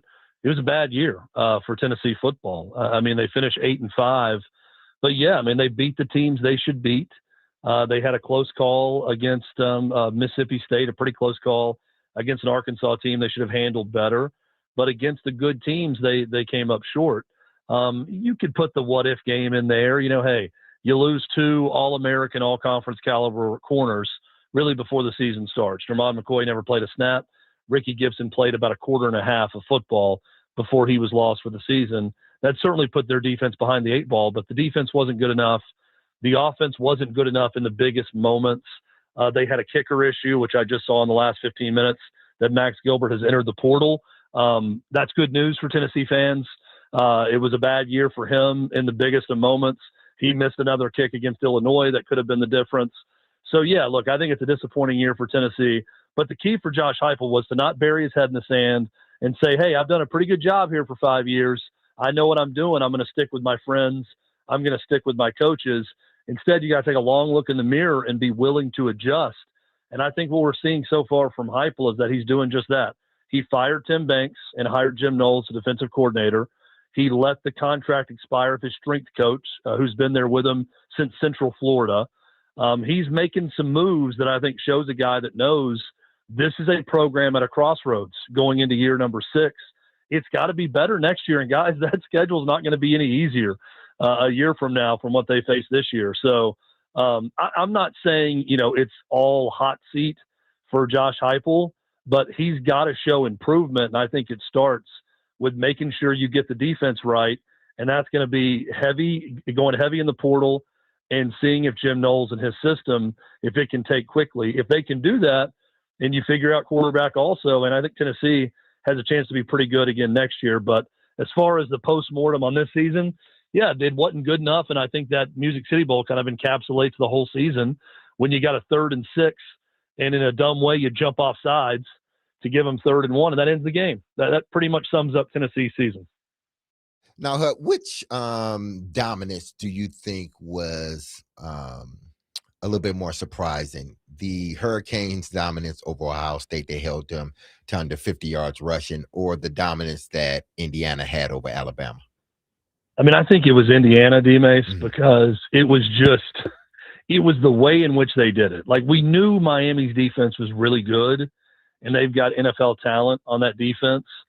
By the way, Jacoby Thomas at safety would have looked pretty good in Tennessee Orange this year. Had they paid up and kept him, that was someone they could have used because he was all over the field in that Ohio State game for Miami. Yeah, I think that the Indiana dominance, because they rushed for over 330 yards, just how they physically won the line of scrimmage against Bama, both sides of the ball. I think that didn't surprise me that they won there. It surprised me they whipped Bama the way that they did. Now, I'm surprised that Ohio State is not going to be right there competing for another national championship, because I do think they probably have the best roster in all of college football. But Indiana showed that offense has some cracks in it, and you can get to them. And I think Miami feasted on that and did a really good job defensively. So if you're asking me the biggest surprise, it's got to be Indiana by 35 over Alabama. I thought Indiana would win. I didn't think they were going to dominate to that level. Now, looking at the two quarterbacks that are the marquee guys, Dante Moore and obviously Mendoza, which one has to do more in order for their team to get where they need to go? Because, I mean, obviously you would look at Mendoza and say, well, their defense is just so dominant and they play together as a team, but Oregon's defense, they're no slouches either. Yeah, I mean, I really think for both guys, it's about the same, because they've got a stable of good running backs. They got good receivers. They've got a dominant defense. I mean, I think it was 20-10 when they met in Eugene earlier this year. I really think the script is really similar for both Oregon and Indiana, which I think makes for a great matchup, because we saw how good Oregon is defensively, shutting out Texas Tech in that playoff game. So I think for both guys, it's about not making the big mistake, which they've shown that they're able to avoid. Dante Moore, had a big interception in the first matchup with Indiana on a ball that was batted up into the air. But other than that, he was pretty solid in that game. I just think Indiana and Oregon are so good on both sides of the ball, especially defensively, that it's really going to come down to who doesn't make the big mistake, who can get the ground game going a little bit better, because both defenses, I think, are going to show up ready to play, and they're going to play well. I'm talking to Chad Withrow, Hot Mike with Hutton and Withrow. And Chad, one other observation, and we just got done talking about this before you came on, but I'd love your insight on it. The value you put on these bowl matchups, I'm sure you watched Tennessee and Vanderbilt, but the physicality, like Vanderbilt was completely neutralized running the ball. They couldn't run it against Iowa. Iowa physically beat Vanderbilt up front, and Vanderbilt all year long. In the SEC, they were very strong in that area week in and week out. So are we willing to concede a little bit? Because I think you're an SEC snob like me, but the Big Ten has closed the gap here, I think, on how to build a team and how to win the battle in the trenches. Willie, I think a couple of things, and I think you hit the nail on the head with this. First off, the biggest surprise to me of bowl season may be Iowa physically pushing Vandy around the way they did. Because I just thought the way Vandy's played this year, and they play so well with a chip on their shoulder, that getting snubbed from the playoff and all those guys playing, everybody except for Stowers, they were going to come out ready to roll, and I thought they were going to dominate Iowa. I mean, I felt very strongly about that. And it was really the opposite until Vandy got it going offensively in that second half. But Iowa just physically looked dominant in that game, and that surprised me. I think, yes, you have to be the biggest SEC snob to come out of this postseason and say the SEC is far and away the best conference in college football. I think to an extent that we are a little bit brainwashed by ESPN, because all of the games that we watch are on ESPN, and they have the rights to all of the SEC. So I do think that they do a pretty good job of selling the SEC more than other conferences. And I also think that from a culture standpoint, and I don't know if this is right or wrong, I think it's wrong, but others may argue against me on this. I think in the SEC, we have put it in our head so much as fans and people who follow and cover the conference that if you were out of the playoff mix, your season is ruined. It's over. It doesn't matter. Bowl games don't matter. They're an exhibition. That's why more SEC players opt out of these games than any other conference. That's why fans pretend to not care about bowl games, whether they do or don't. And I think the Big Ten culturally, they get in those games, especially against SEC teams, and they got something to prove. I mean, you saw Iowa taking victory laps over Vandy on social media with everything Diego Pavia said in the offseason on Bussing with the Boys about the Big Ten and Iowa and everything else. I mean, they knew it going in. They had something to prove. I think Illinois felt like they had something to prove against Tennessee in the SEC. So, yeah, I think the culture of the two conferences are very different. And when it comes to finishing out a season and doing it the right way, Willie, I think the Big Ten is superior to the SEC when it comes to team culture and what they're all about. And the SEC is going to have to figure that out and improve moving forward, or it's going to continue to shift in the direction of the Big Ten. All right, Chad, I got to get your take on what we think is going to happen with Ole Miss here and the Lane Kiffin thing. Lane Kiffin, loves to seek the attention. He's going to throw gasoline on the fire. He's going to not be ignored. You got all these assistant coaches. Well, how's this going to shake out? How about Lane Kiffin also, Willie, trying to get with ESPN to get an interview during the game, which I thought was the most Lane Kiffin thing ever. And I'm honestly shocked ESPN said no. They're like, yeah, that's probably not a good idea to bring you on and bring the attention to you during that game. I thought they would love the ratings and the attention it would get for him being on that, and the way it would be clipped constantly. Here's the way I think it's going to go. I think that he's going to say no more with my coaches. They're not going to help you anymore. They got to get to work in the portal. They got to get to work here with me. And Ole Miss is going to have to figure some things out because they're going to lose their play caller on offense. They're going to lose other coaches. And they're going to have some analysts or other coaches on that staff have to figure this thing out as they get ready for Miami, because I think Lane Kiffin is done, playing nice guy with letting those guys coach the team that they committed to coach. And I got to think also, if you're Lane Kiffin, I mean, he's not ever going to feel this way because he's Lane Kiffin, but it's just a mistake. You don't bail out on a team in the midst of a championship run. By the way, a program that you could argue in an NIL era may be on par with LSU. Who knows what the future holds? I know right now Ole Miss is a lot better than LSU, and Ole Miss is in the Final Four, and Lane Kiffin isn't a part of it. So, look, I think the guy made a mistake. I think maybe deep down he realizes that, and because of that, he's going to take his ball and go home, and that means his coaches will be coaching for him and not for his old team. So, but how do you practically do it? That is a question. If he does basically say to all these guys, hey, you work for me, you can't stay, then, boy, I'm sure Ole Miss has thought of this, and they would figure out how do we do it, but that is a huge thing that could affect the game. Oh, huge. And I think that's what he's going to do. Now, here's what I don't know. I don't know their contract situation. Is there a memorandum of understanding that's signed? Because if I'm Pete Golding and I'm talking to Charlie Weiss Jr., let's say, aren't you making a pitch to not go with that guy? Like, I know that he's already committed and said he's going to LSU, but is the paperwork signed? I don't know what's in the contract. I don't know what kind of buddy agreement LSU and Ole Miss worked out. There's also a report coming out now that Ole Miss is going to file a tampering charge against LSU. But I think that's kind of hard to file when you're cooperating with coaches of another school to be in your building to help prepare the team for playoff games. I mean, I think naturally some tampering is going to take place. So, yeah, I don't know where we go from here. I just know that if I'm Pete Golding and I'm Ole Miss, I mean, I think tampering kind of works both ways. Like, if a contract's not signed, aren't you trying to recruit them and pay them to stay?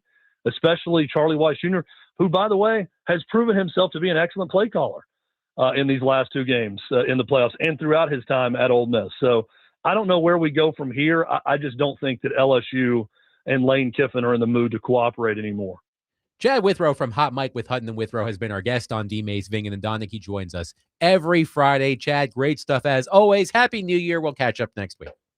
Happy New Year, fellas, and have a great weekend. You as well. 615-737-1025. Coming up next, I asked Chad how Tennessee should feel heading into 2026. Let's talk about how Vanderbilt should feel heading into 2026 after the Commodore season ended with a loss in the ReliaQuest Bowl to Iowa. 615-737-1025 tonight on Totally Hits 93.3. Catch MTSU men's basketball as the Blue Raiders take on Louisiana Tech at 6:30 p.m. Coverage is also available on the Totally Hits Nashville app and at totallyhitsnashville.com.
because it's straightforward. I mean, we have work to do.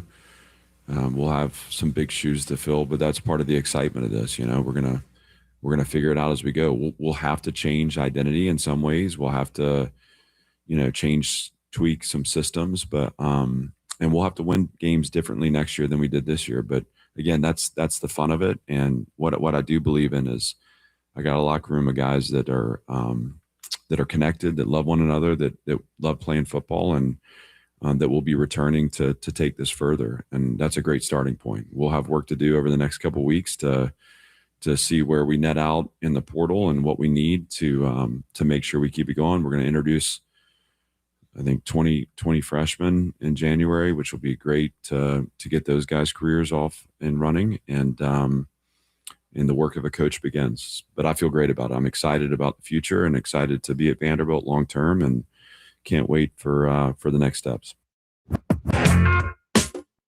That was Clark Lee after Vanderbilt lost 34-27 to the Iowa Hawkeyes at the ReliaQuest Bowl in Tampa a couple of days ago. The Commodores end the season at 10-3. Willie Donick, Derek Mason, Adam Vingan here with you. And I, too, was surprised by how that game played out, especially at the beginning. And Diego Pavia in his final college game. Yes, he's not coming back, okay? He's not coming back. This was Diego Pavia's final college game. He did Diego Pavia things, 25 of 38 for 347 passing yards and 2 touchdowns, plus 15 carries, 36 yards, and a rushing touchdown. But it wasn't enough as the Commodores' best season ever, ends at 10-3. So, Willie, let me ask you the same question I asked Chad Withrow, but let's just change the teams around. How should Vanderbilt feel heading into 2026? When you say Vanderbilt, are you saying the fan base? Or are you saying the coach? Like, what perspective? The football. Let's start with the football program. Let's start with the football program as a whole. Well, from the program standpoint, I think the challenge for Clark Lee will be the word that we use all the time, that is expectations. All of a sudden, you've had this success, and people are going to say, "Well, hey, you can win. Look, hey, Indiana's winning. Hey, look at the atmosphere in college football." But we also know that in the SEC, you can go from being a playoff contender to sinking down towards the bottom pretty quick. So it is never easy, especially at Vanderbilt, despite the foundation he's built. That being said, I think so far they've only lost one coach, and it was to move up. It's the quarterback's coach that took, I think, either a head coaching position or an offensive coordinator position. I believe it's the offensive coordinator position. Yeah. But they haven't had a mass exodus there. They've been able to, and it takes commitment financially to do this, right? To keep your guys. And so far, they haven't had a bunch of guys run to the transfer portal. But there will still be huge decisions that have to be made in the portal. Barton Simmons has done a tremendous job of evaluating talent. We know how many graduate transfers they had last year, so they got some guys that they're going to have to replace. And then the big question, I think, is Jared Curtis going to be ready as a true freshman to be the guy? And that's a lot to ask. I don't care how talented you are. Remember Arch Manning? He didn't play at all as a true freshman. I think Curtis will probably have every opportunity to try to get in there. But at the same time, that's a delicate thing. You've got to have another guy that is ready to go just in case you need to pull back a little bit. So that's going to be obviously maybe the top thing that people will be looking for, just because of the significance of getting a Nashville recruit with that kind of decorated past. By the way, Arkansas State hired Vanderbilt quarterbacks coach Garrett Altman as offensive coordinator. So okay, yeah. He's joining Butch Jones's staff, right? Arkansas State. That's Butch Jones, right? I believe so, yes. Last I checked. I don't follow Arkansas State very closely. Well, you should. Anyway, let's talk about the big aspect of this, Derek, as Willie just laid out there. The Diego Pavia, era is over. It's now up to, presumably, Jared Curtis, who is expected at the moment, it's still very, very, very, very, very early. He is expected to start at quarterback for Vanderbilt. He's already been practicing with the team. He was taking part in bowl practices. Diego Pavia had some significant praise for Jared Curtis. He said this, quote, "I think Jared has some learning to do, some freshman growing pains to get through. This is me speaking 2 weeks in, meaning 2 weeks into knowing Jared Curtis.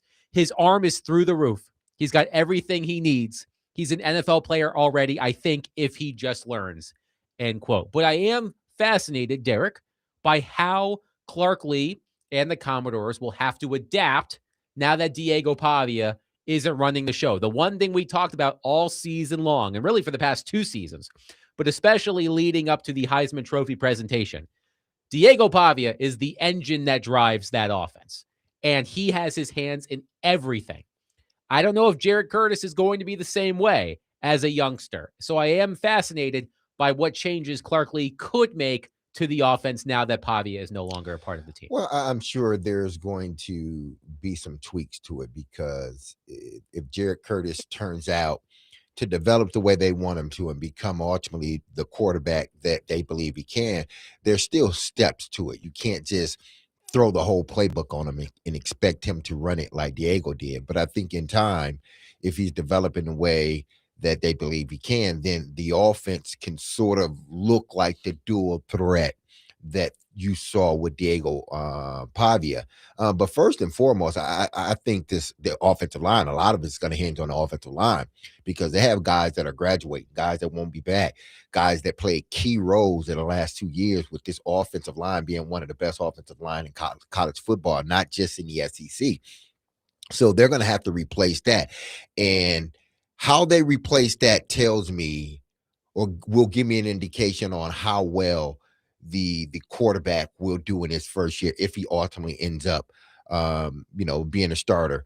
Because yes, they got Cedric Alexander coming back, but they have to also boost that running backs room. They got to boost the tight ends room. They have to get some more playmakers at the wide receiver position. I like Trey Richardson and Cheryl. They got to come back. They got to take another step in their evolution and their development as a receiver. We see both of them have big play potential, but we need to see it more consistently. So my thing is, I think they're in a good space, judging by what they're bringing in, the quarterback and everybody else. But to me, I want to see the offensive line and how they establish, because yes, Diego, we understand Diego was the front guy. Diego was the engine. But if that offensive line isn't playing the way that they had been playing the last 2 years, his job would have been tougher than what it was. They had a really good offensive line. It didn't show as much against Iowa, but throughout the season, the last 2 years, the offensive line has gotten better with each snap they've taken together. So to me, more than anything, how will they replace the offensive lineman that they're losing? So yeah, and I would say the extension too is Stowers, right? That the special bond between Pavia and Stowers cannot be replicated. They lose both of those guys. Mm-hmm. As Clark Lee said, even after, a little disappointing to lose to Iowa, but he is 100% right. It's the best season in Vanderbilt history, and the uniqueness of Pavia, and then Stowers, the right-hand man. It is going to be extremely difficult to have that same level next year, no matter what they do in the portal. Because let's say Jared Curtis is able to win the job and be a true freshman starter in the SEC, which would be a tremendous accomplishment. And Diego Pavia is right by saying, he's got a high ceiling. But that doesn't mean that he's going to be able to, it's realistic. He's going to make more mistakes. He can't possibly master the offense like Pavia had it mastered as a 22, 23-year-old starter. When Jared Curtis, I don't know, is he 18 now? But Pavia had been in that offense 4 years. Yes, that's what I'm saying. It takes a while to become the Jedi Master that he was, right? And have a guy like Stowers who knew the offense so well also. So that is a big, big challenge. You heard how disappointed Chad was when you asked him, Adam, about, hey, how do you feel about the Tennessee? Oh, it was a bad year. It was tough. 8-5. Oh, man. And they had their quarterback bolt on him in the spring football, right?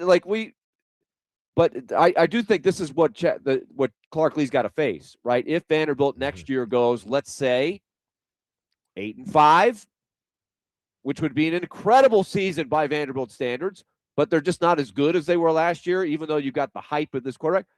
I hope there isn't disappointment. I wouldn't be disappointed because I'm looking ahead and I'm saying, can you possibly replicate the specialness of Pavia and Stowers? And as D-Mace mentioned, a lot of graduate transfers who really gelled well that you have to replace. And I'm already looking ahead. I hate that I'm doing this, but I'm doing it anyway. I'm looking at Vanderbilt's schedule for next season, which, by the way, kicks off September 5th against Austin Peay at First Bank Stadium. I'm just looking at the SEC portion of the schedule. Some tough matchups for Vanderbilt next season. At Auburn, at Georgia, home to Ole Miss, home to Arkansas, at Kentucky, at Mississippi State, home to Alabama, at Florida, home to Tennessee. And you're right about Jared Curtis. We talked about Arch Manning and the ups and downs. I mean, Arch Manning had a hell of a Citrus Bowl the other day, right? But we talked about the ups and the downs. Ty Simpson, correct me if I'm wrong, this was his first full year as a starting quarterback in the SEC, right? And he had, when Vanderbilt caught Ty Simpson, he was at the peak. And since that game, I feel like it's been dwindling. And you saw what happened to Alabama the other day. So I'm expecting a similar season from Jared Curtis next season. I could see some highlights, but I'm expecting it to be, Willie, some serious ebbs and flows when you're breaking in like a 19-year-old as a starting quarterback in the SEC. Sure. I think that's realistic, and hopefully he can learn fast. The fact that he's already had some practices, all of that will help, and they will, you know how it is today. You know, there is no off season. He's going to be working on this from now until they take the field. So it's not like, you know, you go to your prom in April and then you show up maybe to start lifting weights in July. That used to be how it was. I don't know what it was like. When did you first set foot on the campus, D-Mace, when you went and played late July? Late July. Late July. Yes. Right. So you didn't go and practice with the team the year before as a high school senior. No, not at all. So it's different. It's different. So he'll get some reps, but he's still going to be really young. And until you see it, D-Mace, as you know, you can't know what's coming. These are really good teams he's going to face. And so that's going to be something to watch. But I think if he sticks it out, even if they take a step back next year, they have potential to take some big steps forward over time in his second and third year.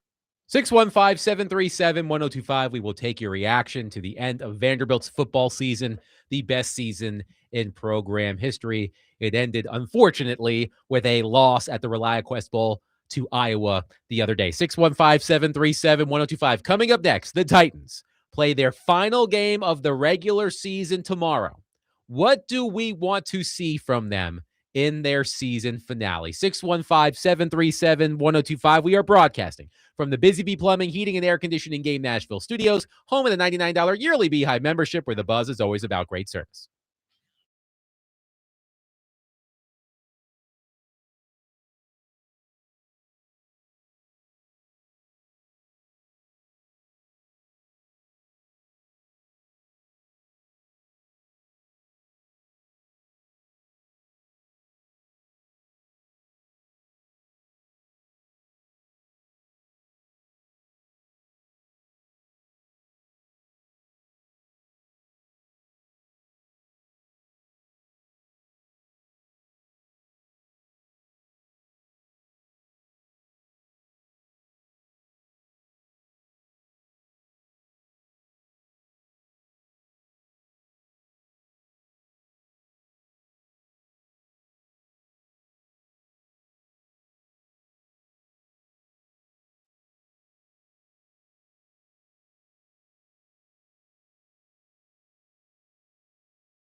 D. Mays, Fingan, and Donick, 102.5 The Game. Willie Donick, Derek Mason, Adam Vingan, and David Janes here with you. The Tennessee Titans have one more game left.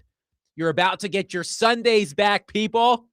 But the Tennessee Titans before that have to take on the Jacksonville Jaguars in Duval on Sunday at noon. The Jaguars have an opportunity to win the AFC South. All the Jags have to do is win.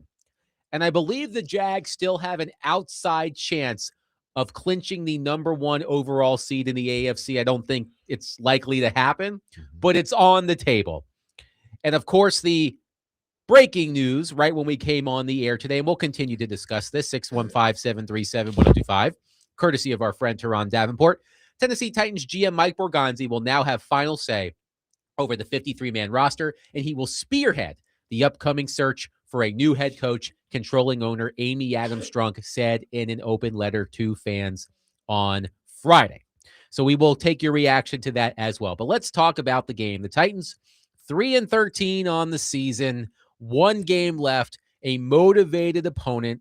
Cam Ward, 4 consecutive games with multiple throwing touchdowns, and keep that in mind because that will come up when we take it to the bank at the end of the show. But Derek, as this no good, horrible, very bad, upsetting, frustrating, all of the bad adjectives, now that this season is about to end, mercifully, what do you want to see from the Titans in their season finale against the Jaguars on Sunday?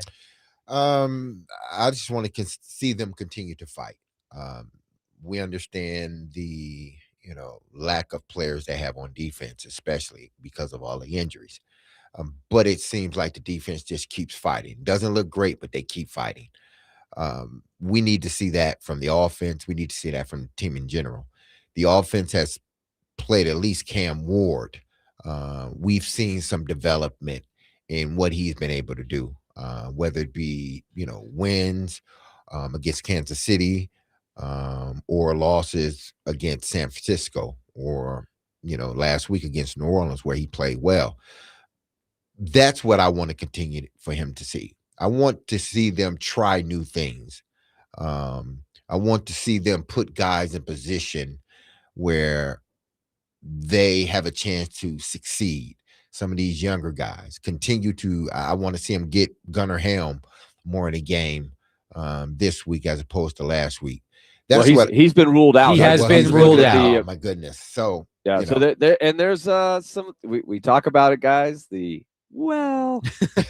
Could play, but there's a lot of outs. Yeah. But I just want to say Hooker's not going to play. Gunnar Helm is out. Yeah. Jalen Armour Davis is out. Arden Key is out. Van Jefferson is out. Amani Hooker is doubtful. Yeah, I just want to see this team continue to fight, continue to develop. I want to see Cam continue to. Who's going to play secondary? I'm sorry, Derek. Who's going to play secondary on Sunday? I have no idea. You, me, Willie. You might be pretty good at it, Derek. In there too, as well.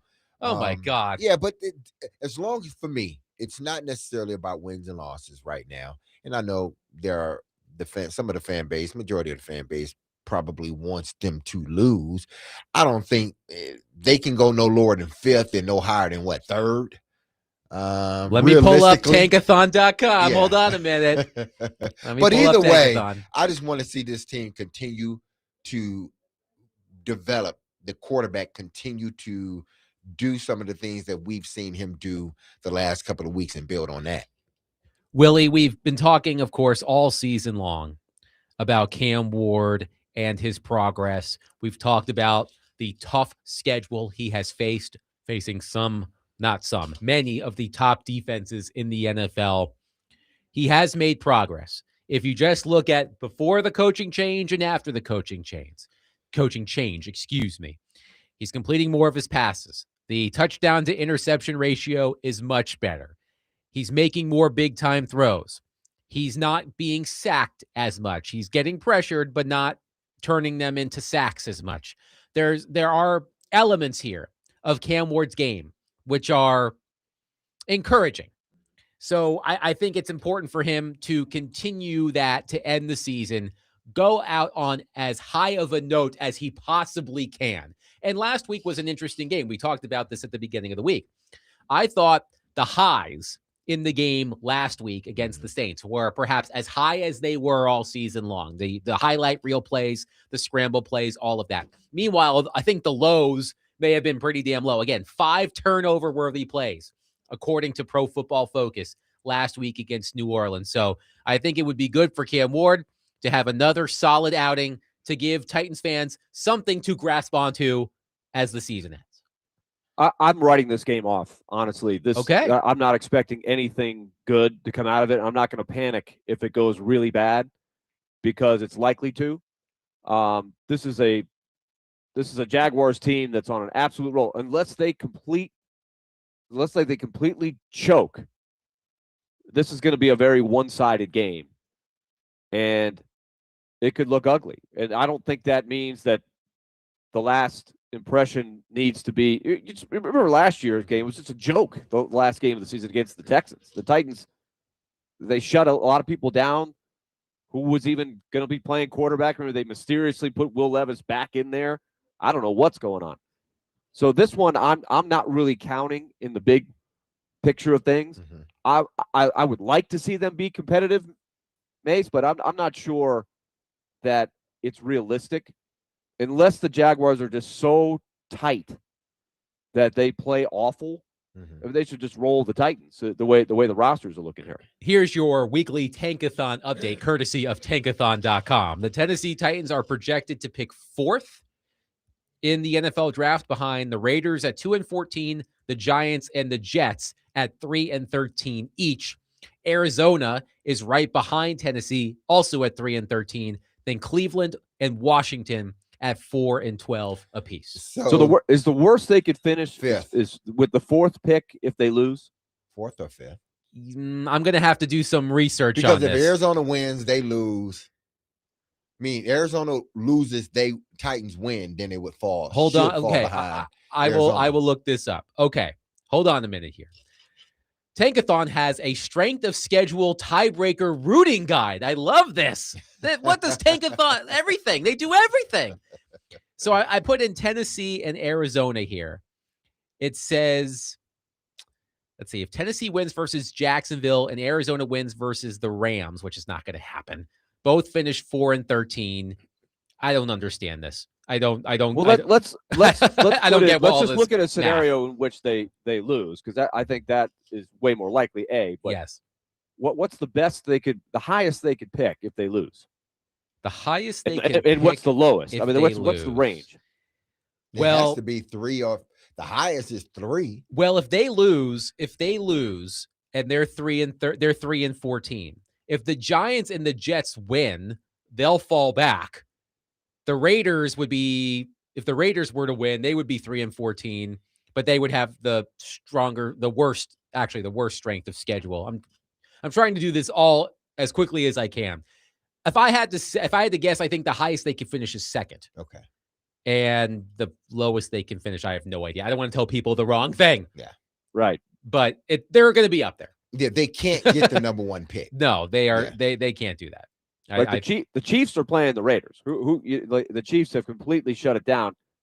If the Raiders somehow win, which they could, they're at home. They're only a 5.5-point dog. Raiders don't want to win that game. I know they don't. They certainly don't. But remember what happened last year, the Joe Milton thing. So something funky happens in these games. It never fails. Even if you're not, quote, trying to win, a guy could go out there and have a great game like Milton did. But so if the Raiders and the Titans are both 3-14, the Raiders still because they have the weaker strength of schedule. They have the weaker strength of schedule. They can't pass the Raiders. I think the Raiders are more or less locked into the number 1 spot. By the way, the Giants host the Cowboys. The Jets travel to Buffalo. Arizona is at the Rams, just for your rooting guide. Look, Dallas is only a 3.5-point favorite at New York against the Giants. So that tells me they're shutting some guys down. I don't know if Prescott's playing or whatever, but that's a crazy line for how bad the Giants are. So who knows? Like something wacky will happen in one of these games. Absolutely. One text. Who knows? Maybe it'll be the Titans games. Maybe Cam Ward will have a great day and he will put pressure. That would be a great thing for him to try and spoil something for Jacksonville. Yes. That'd be a great feather in his cap. I just don't know if they have the weapons defensively or offensively. You're taking Helm away. They have been blocking well up front, and that should help. But this is a really, really tough front, right? They dominated in Nashville, the Jacksonville front. They were all up. They were all in that backfield throughout the day. One texter says, hey, Titans ain't much to talk about, but I wanted to give a shout out to Mike McCoy, who has made the best out of a horrific situation. Any chance we keep him around as an assistant or something in case we need to fire the next coach? He gone. He gone. Yeah. Again, major substitute teacher energy from Mike McCoy. He was there. The Titans needed someone to babysit the roster for a few months. He did about as well as I would have imagined. And thank you for your service, and go do something else. He's somebody may hire him to do something else, but nah, the Titans, and it's clear now that they've set the pecking order or the structure of, GM and whoever else. It seems like, McCoy, thank you for your services, but we're gonna move on, as you knew. All right, so ESPN here has a breakdown of what it would take for a couple of teams to secure the number 1 overall pick. The Raiders will clinch the pick with a loss, easy enough, or a Giants win, or losses by 3 of Atlanta, Chicago, Cleveland, and Seattle, okay? The Giants would clinch the number 1 overall pick with a loss plus a Vegas win plus 1.5 combined wins. A tie would count as half a win by Atlanta, Chicago, Cleveland, and Seattle. Oh man, that gives me a headache. That's why I wasn't going to try to do the math live on air. Jess says, I thought I heard on an earlier segment that the lowest we could finish is 7th. I mean, look, the Titans, regardless, are going to have. I don't think they can go that low. Are going to have a top pick in the NFL draft. It's not going to be the number 1 overall pick, which I know is upsetting to a lot of you because the Titans certainly could use the help. But another thing, though, guys, that I do want to give Cam Ward credit for, as our friend Teresa Walker of the Associated Press points out, is that Cam Ward is expected to start on Sunday, and it would be his 17th game. I'm also going to give myself a pat on the back because when we did our preseason Titans questions, which I am sure we will need to revisit these next week. We will review them next week. I said I took the over on the starts and said that Cam Ward would start every single game. So I got something right for once. Congratulations you to did. me. Some of the other ones, Adam, I'm not sure you're going to be as excited to review. But all right. Well, we'll get to that next week. As Teresa Walker points out, this will be just the 7th season a quarterback started every game since the franchise arrived in Tennessee in 1997. Steve McNair started every game for the Oilers in 1997 and 1998, and again in 2002 for the renamed Titans. Matt Hasselbeck started all 16 games in 2011. Ryan Tannehill started every game in both 2020 and in 2021. So incredibly impressive. Say what you will about Cam Ward. We know a lot of you have differing opinions, but Derek, the fact that Cam Ward stayed healthy despite the fact that he was sacked, 50 plus times, is a testament to Cam Ward. So we do need to give him credit for that. Yeah, you do. And I think you give credit to the offensive line toward the latter part of the season. They're doing a better job at protecting him, and Cam doing a better job at recognizing things and not taking the necessary hits. I don't think he ever took a big hit in the pocket. There may have been one, but outside of that, I think the other hits have just been takedowns. But even in that, you don't want to twist the ankle or knee or something like that. That's going to put you out some games. And that's best case scenario, other than not getting hurt. But, I think he's matured in the pocket. And, playing all 17 games is crucial for his development, because I think a lot of times one hindrance to a quarterback's development, it could be him not being available, him starting, then getting hurt or something happening, and then they end up putting him on a bench, or he ends up missing games because he got injured. But with Cam, that didn't happen. He took every snap underneath center. and he was able to learn in the process and able to grow. So I think this is a really good thing, because I don't think there's much that he didn't see, considering the defenses that he played. I don't think there's much he didn't see throughout the season. And some of it he handled well, some of it he still has to learn, but he was able to see it. Why? Because he was out there. He was underneath center. So, that's a big, feather in his cap as far as being available for his team. That's an interesting list, Willie, of quarterbacks who have started every game for the Tennessee Oilers / Titans franchise. Steve McNair, Matt Hasselbeck, Ryan Tannehill, Cam Ward. It's not as easy as people think to be out there every week. So I agree. Durability is a skill and should be considered that. So that's encouraging for Cam Ward. And like D-May said, he's been able, you get reps. You get reps that mean something. The more you see it, the easier it gets to see it the next time it comes around. So hopefully there will be a big residual down the road. Let's go to Trey on our phone line, driven by WilsonCountyHunter.com. Up, Trey's gone. Whoops. Sorry, Trey. Trey, call us That's on back. me. Don't worry about Trey, it. call back. You know Trey well. 615-737-1025. The Titans play their final game of the season Sunday afternoon in Jacksonville. What do you want to see from the Titans in their season finale? 615-737-1025. We'll take your reaction, plus a lot of gigantic games in the NFL in Week 18. We'll discuss those coming up next as well. 615-737-1025. We are broadcasting from the Busy Bee Plumbing, Heating, and Air Conditioning Game Nashville studios, home of the $99 yearly Beehive membership, where the buzz is always about great service.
Yeah, but along those lines, I know the season probably hasn't gone how you dreamed at the beginning of it, but to be out there every snap of the year and see all the different looks and go through the ups and downs, how much do you think you benefit long term from what you went through this season?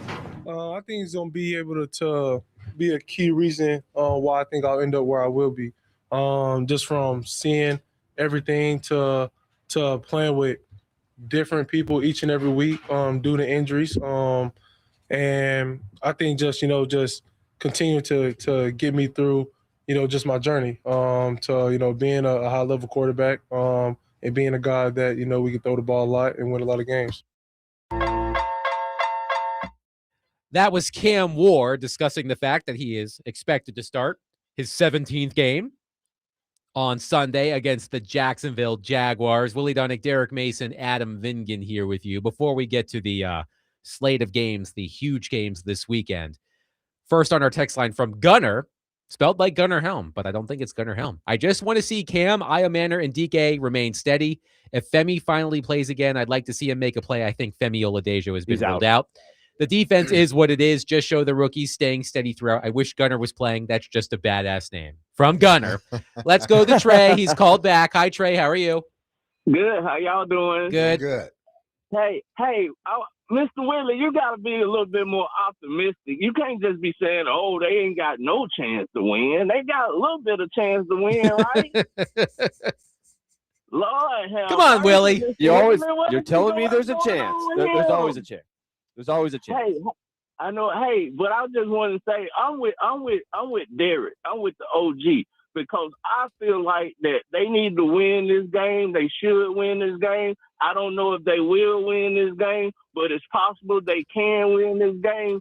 So I want them to try to go out there and win the game. I know what the offense can do. Like have been saying before, if they can hit 20 points, they can be in the game. Now they've improved it. They progressed in that. DK doing well. I would like to see him get the ball a lot more than what he has been getting it. Because he's kind of like the spark plug that drives all that.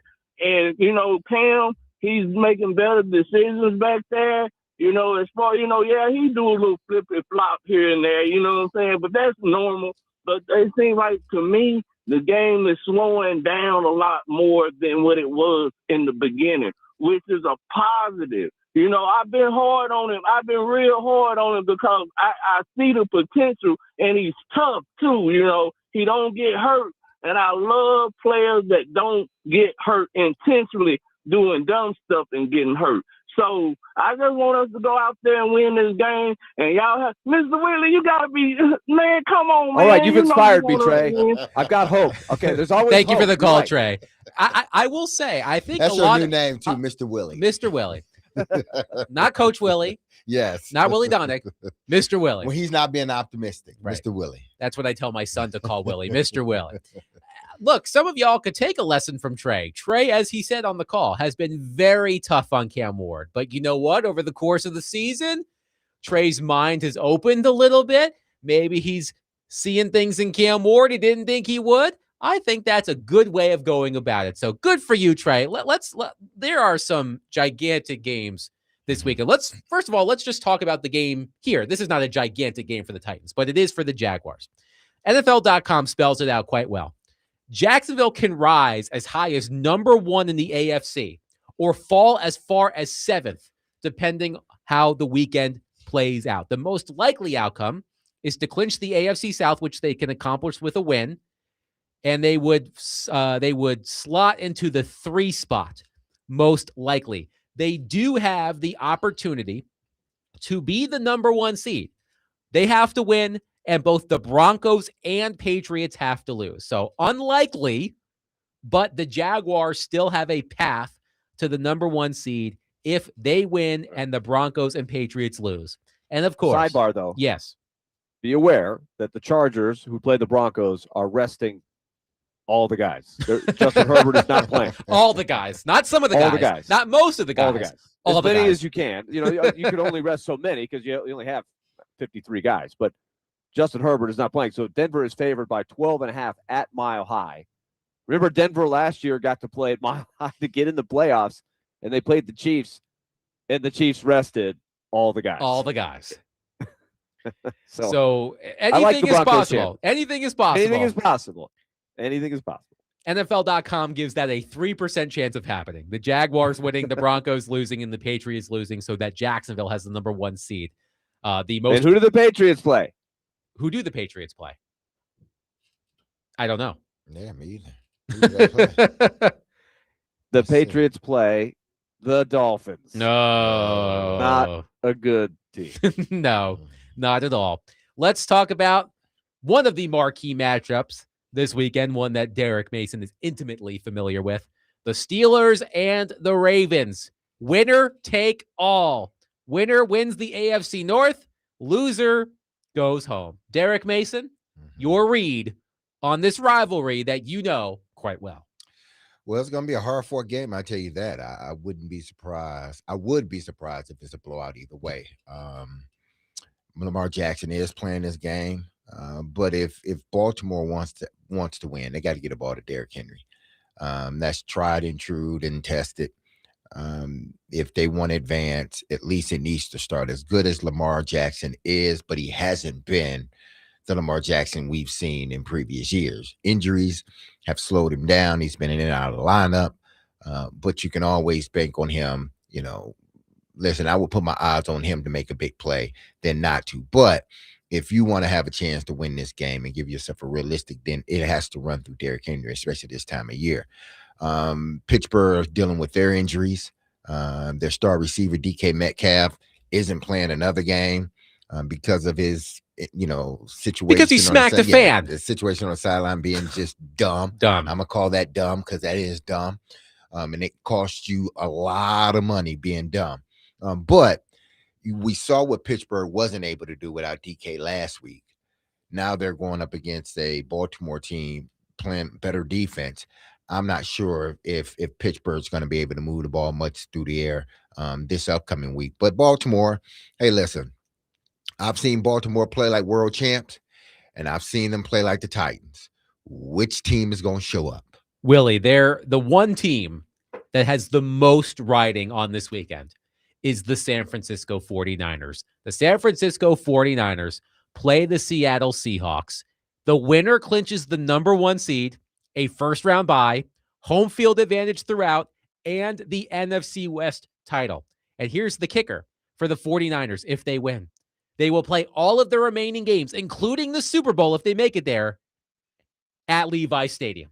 So if they win against the Seahawks, the Niners aren't going anywhere for the rest of the season. If they make the Super Bowl, they'll be playing it at home. So a huge game for the Niners, who have been playing like world beaters lately. But the Seahawks have been playing really well. Yes, they have. Also, the Seahawks are favored in that game. So that ought to tell you something. So that's going to be one heck of a game. The 49ers, I give them full marks for all the injuries they've had. Remember, Brock Purdy missed a lot of games, and a guy named Mac Jones, who was written off, did a nice job to keep them afloat, and they could be the number 1 seed. That is in maybe the toughest division in the league. So kudos to the 49ers, but that's going to be a great battle. And Sam Darnold, what does he get to do? Remember his same situation a year ago. Same situation as a year ago. So you win, the Seahawks are sitting pretty. If you lose, he has a chance to have the same scenario unfold as it did last year in Minnesota. Right. The Vikings played the Lions in the final week of the regular season with the same situation. Winner wins the division, number 1 overall seed. The Vikings lost. They went on the road. They actually played in Arizona because of the wildfires in Los Angeles. So they played in Arizona on the road against the Rams and just got throttled. And Sam Darnold has had another fabulous season, but the knock has always been about Sam Darnold. He can't win the games when the pressure is on. So this is a huge game for his reputation as well. So we'll see what happens in those games. One texter says, if the Steelers don't make it, do you think Aaron Rodgers will retire? I think he's already said he's going to retire at the end of the season. And quite frankly, I think he should. I've seen it. And what do the Steelers do after this season. Like Mason Rudolph, baby. No. they've got decisions. They've got. He's still on the Steelers, right? He went to the Steelers. Yeah. Yes. Oh Yeah. man. Yeah, I don't know. They're going to need to get one of those reclamation project They got quarterbacks. to find probably. a quarterback. Yeah, D-Mace, you talked about Derrick Henry. Derrick Henry has 1,469 yards and 16 touchdowns. I mean, can we just say? I mean, I have to. That is just remarkable. It's incredible. And would we be surprised if he has 150 yards tomorrow? So we're talking he could have 1,600 yards again. It's remarkable, man. I think at the beginning of the season, did I say he would have 1,500 yards again or 14? I can't remember. I think you said 1,500. I do think you said 1,500. And he's damn near close to having 1,500 again. He's going to get it. And end up getting, man, this dude's a machine. And I will say, and you know this, Derek, because you did it yourself. There's a huge Tennessee to Baltimore pipeline. And there's just something about Derrick Henry in those colors that just looks right. Anytime I see the Ravens playing on TV and I see Derrick Henry in the purple and the black, I'm like, yeah, that looks right. Just like when you put on the purple and black, I'm like, yeah, I see highlights of Derek Mason with the Ravens. I'm like, yeah, totally makes sense. Same thing with the Ravens. It just fits Derrick Henry, which is sad for Titans fans, but it does fit for Derrick Henry. Yeah, it's just remarkable how he's been able to, keep himself as, if not the top. To me, he's the best runner. Regardless of, who else is out there. If you're just talking about just running the football, he's the best runner of the football we've seen, or at least I've seen in a very long time. And the durability is like no other, especially at that position. The only time that he really missed games was when he was here, when he broke his foot, but then end up coming back for the playoff game. But beside that, he's been durable, he's been available, and he's just been a complete monster. Even when it seems like he's not having a good season, you tell me the numbers, and I'm like, he has 1,400 yards? Good Lord. I thought it was like somewhere around 1,100. Derrick Henry has had modest career numbers against the Steelers. He is 1-5 in his career against the Steelers.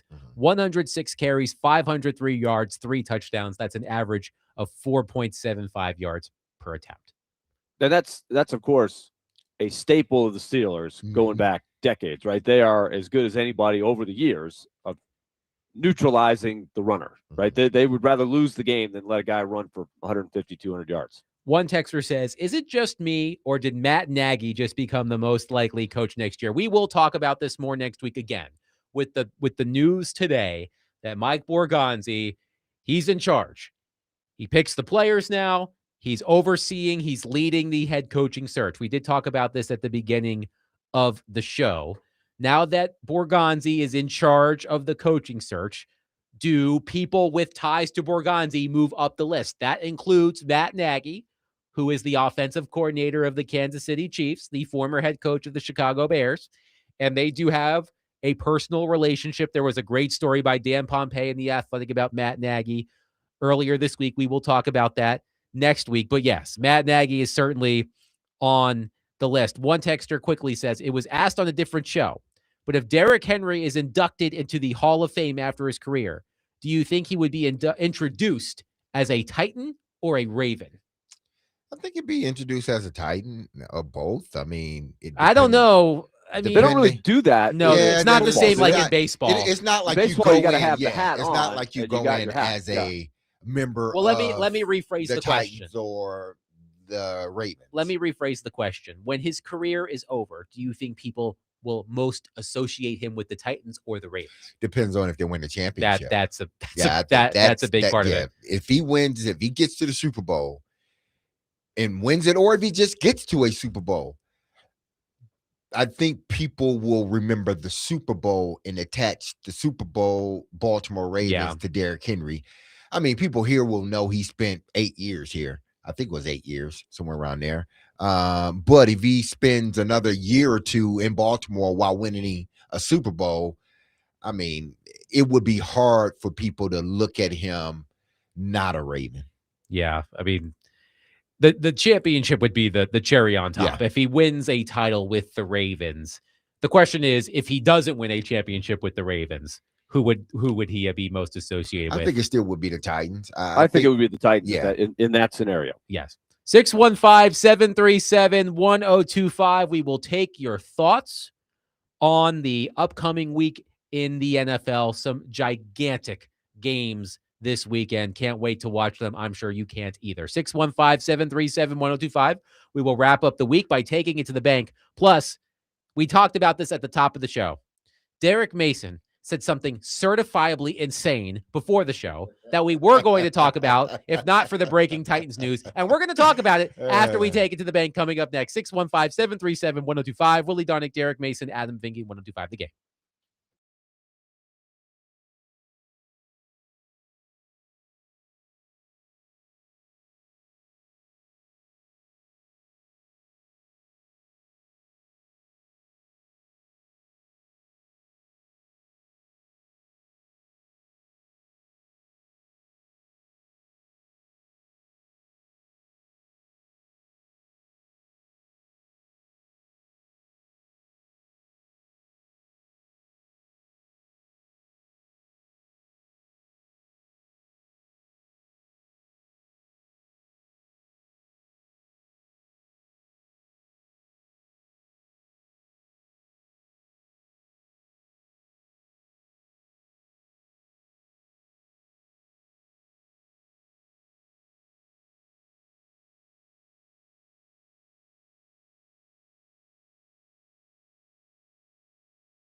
D-Mace, Vingen, and Donick, 1025 The Game. As always, we will wrap up the week by taking it to the bank. Now, it's been a couple of weeks since we did this because we haven't had some Friday shows lately. So David's about to recap our most recent picks, which were from a few weeks ago. So, David, go right ahead. You have the stage. So sorry, I had to get all the. That's okay. I had to like dust off the dust from. Yes, it's been a minute. So the last time we played this, we had Titans, where the Titans break their 11-game losing streak at home against the Kansas City Chiefs. Now, Adam, D-Mace, you guys said yes. Me and Willie were the in denialers about the Skeptics. Titans. Yeah, the skeptics, some would say. And so you guys got a point for that. Good. And then we said Vandy men's basketball make 10.5 threes against Wake Forest. Me and D-Mace, we got that. Adam and Willie did not. Come on, Willie. How many did they hit? I believe like it 19. was- Yes. They had 10. Like I think they had it at the Yeah, half. literally, we They were just texting. absolute barrage. They It had was 10 over before the 40. half. Yes. And if you missed it, we did catch up with Vanderbilt head basketball coach Mark Byington earlier in the program. Yeah, as if the you missed that, You can listen to you it can now. catch It's that on the- Audio Boom right now. Or all your Excellent. favorites. Excellent. So what about our individual selections from a few weeks ago? Now, Adam, you said that the Panthers would beat the Bucks. That did happen. And Sure then did. you said Miami over the Aggies. And Yeah. we got that. You made sure to let me know that the degree of difficulty, and I did make that a note. So you did get points off of that for the degree of difficulty. So how many points did they get? You get 8. Whoa! 8 total points for 73 in totality right now. You are right now in second place. As I always say, hot diggity.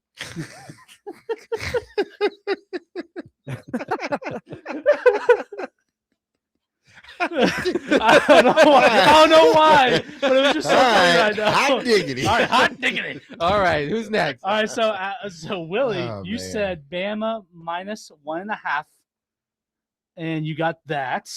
And then you said Tulane will cover plus 17.5. How'd That that didn't go? happen. That did not happen, unfortunately. That was a lame BTA. week for the leader. Lame week.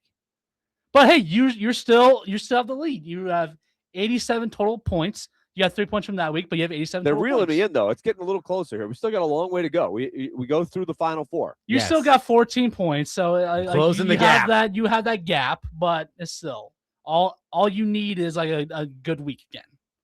All right. How did Derek do? Derek, Mhm. you had a good week, but Okay. your individual picks, they're a mouthful. Yeah. You said that Ewers, I don't know why I said Quinn Ewers. Quinn Ewers would have 200 yards, 2 touchdowns, and Miami would win. I didn't look at any of that stuff because Miami didn't win. Yeah, So so it didn't matter. I didn't even check any of that. So, but then you said Cam Ward would have 230 passing yards, 1 touchdown, 10 total rushing yards, which is insane, and a win. That did not happen. Didn't he have 9 rushing yards? He had 9. He had 9. yes. He also had 228 Oh, passing yards. Oh, He had no. 228. The passing bullying yards. works. It works. So I don't get no point. No, well, from that, but you got 4 total points Oh, All right. for a total of Quinn Ewers did 63. throw 2 touchdown passes. He did, but they didn't win, so it didn't matter. They did not win. Derek's parlay did not work out. It was a he parlay. didn't, Yes. I guess Yes. not. And David, how'd you do? Listen, guys, it's not a good week for me. I only got 1 point. Isaiah Horton didn't get a touchdown, and Marcel Reed he did not have 2 pass Bad touchdowns. It was not good. Yeah. It was not a good game for either or. But you know what? It's all about friendship. Yes. It's all about friendship. I got 1 point for 64 total points, but All right. hey, it's about friendship. No one cares about winning. We don't care about winning. Okay, here. Chris Sanders. Think about the kids, guys. Only- Think about the kids. Only losers say that. All Hey right. now, hey now. All right. Let's get to our common questions. I can take points away, D-Mace. That is true. Let's My get bad. to our common questions. We have one more Titans game. Titans at Jaguars on Sunday afternoon. Yes or no? Will Cam Ward extend his multi-touchdown streak to 5 games? Yes or no? Willie? No. Derek? Wow, Willie. Hell yeah. David? Dale, yeah. Okay. I'm going to say no as well. I'm going to say no as well. All right. We previewed this game briefly. Ravens at Steelers, Sunday night football. Ravens favored by 3.5 last I checked. AFC North title and playoff spot on the line. Who you got, Willie? Ooh. You know, I keep thinking that the Ravens are going to become the Ravens again, but every time I watch them, they're still like, ooh, there's a lot missing there. And it's at Pittsburgh, but I'm going to go with them. I believe the Ravens have one big effort. I think they're better than the Steelers, and I think they will find a way to win. So Willie is taking the Ravens. Derek, are you taking your former club? Absolutely. Now, are we doing this? Is it just pick the winner? because it's a 4.5 point spread. Baltimore is favored by 4.5. Well, you can do with it what you'd like. If you just want to pick the winner, you want to do the spread, that's up to you. I will take the Ravens to win. Okay. Ravens to win. Derek, you're also taking the Ravens to win. Absolutely. David? I think we all know the answer to this. It's the We Ravens. can't not pick the Ravens. All right. But So choose Steelers. for the purpose of being contrarian, I will take the Steelers. I wasn't going to, but I need the points, so I will. All right. To our individual selections, I'll go first. As David just noted, I picked the Panthers to beat the Buccaneers a few weeks ago. That worked. I'm going to do it again. The Panthers will defeat the Buccaneers on Sunday in a massive game in the NFC South. I will also take the 49ers to defeat the Seahawks. The Seahawks are favored by 2.5. I'll take the Niners. Willie? All right. I am going to. I will take. Isn't it crazy that the Lions are out? They're not. They have no Yes. chance. Like after all the great things, that is an absolute stunner. But I will take the Seahawks to pull off the win against the 49ers, and I'm going to take the Panthers to upset the Bucks. So give me the Panthers +3 against the Bucks. Derek? And so Seahawks minus the 2.5 against the 49ers. Got that down. Okay. I can go to that. I can go to. You don't have to stick to the NFL. Yeah, I don't have to stick down. I'm looking. Okay. All right. My first one is I am picking Miami to beat Ole Miss. That's my first one. And in that, Miami, Bain will have 2 sacks in the game. So your two choices are you're picking Miami to win, and Ruben Bain will have 2 sacks. Those Absolutely. are 2 separate choices. Just Two to be separate clear, choices. we're Two not separate doing choices. loopholes here over here. No Derek loopholes. Mason. Two separate. We're closing the loopholes. Yes, there we go. The loopholes have been closed. All right, David, why don't you go? They can be open if they wanted to, if you give me the right amount of money. All right. So here's the thing, guys. As a Ravens fan, I have watched this team play the Steelers a lot. It is a very intense rivalry because of it. Usually, it's like both teams either win or lose. Both either one win one and one wins the other. So with this one, I am going to go with Derrick Henry will have 2 touchdowns. And then I'm trying to think what I want to do with this one. You know what? I'm going to go Ole Miss. Give me Ole Miss. All righty. Hey, by the way, yes. Did anybody find it kind of odd in the game last night where it was a blatant face mask call that was missed that almost could have cost Ole Miss the game? I don't recall this particular. There play. was a Oh my gosh, blatant. obvious. Oh my goodness, it was blatant. That could have cost. I must have turned Ole away from Miss the TV at that time. the game because at worst they could have ran at least 2 more minutes off the clock. Mm-hmm. But because they didn't call, and it was so blatant. I don't know what the ref was looking at. It was plain as day. And you know what, Willie? Right out in the middle, in yeah. the middle of the open field, like it was. There was nobody else around. I'm like, what is There's no way this they could ref see it. doing? That could have seriously. I guarantee you, had Georgia ended up winning that game, they would have looked back on that play because that would have at least chewed up 1.5 minutes, 2 minutes more of the clock. It would have forced Georgia to possibly use their timeouts. And it didn't happen. Luckily, Ole Miss. But I saw that, and I'm like, and then you had the 2 pass interference. One was a pass interference, but the second one, it was like, seriously, that really wasn't a pass interference. It was almost like they wanted Georgia to stay in the game. Well, Derek, I'm not going to let you off the hook before we end the show. So I've been waiting all day for this. As I said at the beginning of the show, Happy New Year, because it is January 2nd. Okay. Per the laws of Larry David, you can say Happy New Year until January 7th. So before the show, as we were waiting to come into the studio, Derek and I were chatting with Chase McCabe. And Derek said, that is it. Oh my God.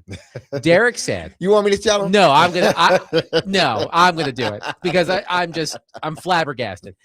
Derek said, that it would be acceptable. Yes. If you hadn't seen someone all I said 3 year. months. I said 3 months. Right. Basically, this is what you said. Yeah. If you hadn't seen somebody in the year 2026 until March 1st, yes, you could say Happy New Year. Yeah. That's in insane. My book. No, why? Hold on. That would be the first time I seen them. There's a statute of limitations. No, there's not no statute of limitations. When I see you, it's, hey, how you doing? Happy New Year to you. I hadn't seen you in a while. Happy New Year, man. Happy New Willie. Year. March. Oh, March. Willie, step in Happy 4th of July and Happy New Year to you, buddy. Because I hadn't seen you. Like July, okay? I'll give you January 20th. I'll give you January 20th. Step in here, Willie. You can't go to March.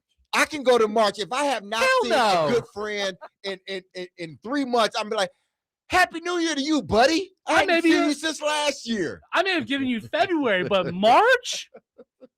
This is what I would do if you and I March Madness is about to start. Right. Like, what is this? Happy March Madness and Happy New Year to you. If I hadn't seen you since the beginning of 2026, and it was March 1st, and you said, "Hey, Adam, great to see you. Happy New Year," I'd say, "What the hell are you talking about?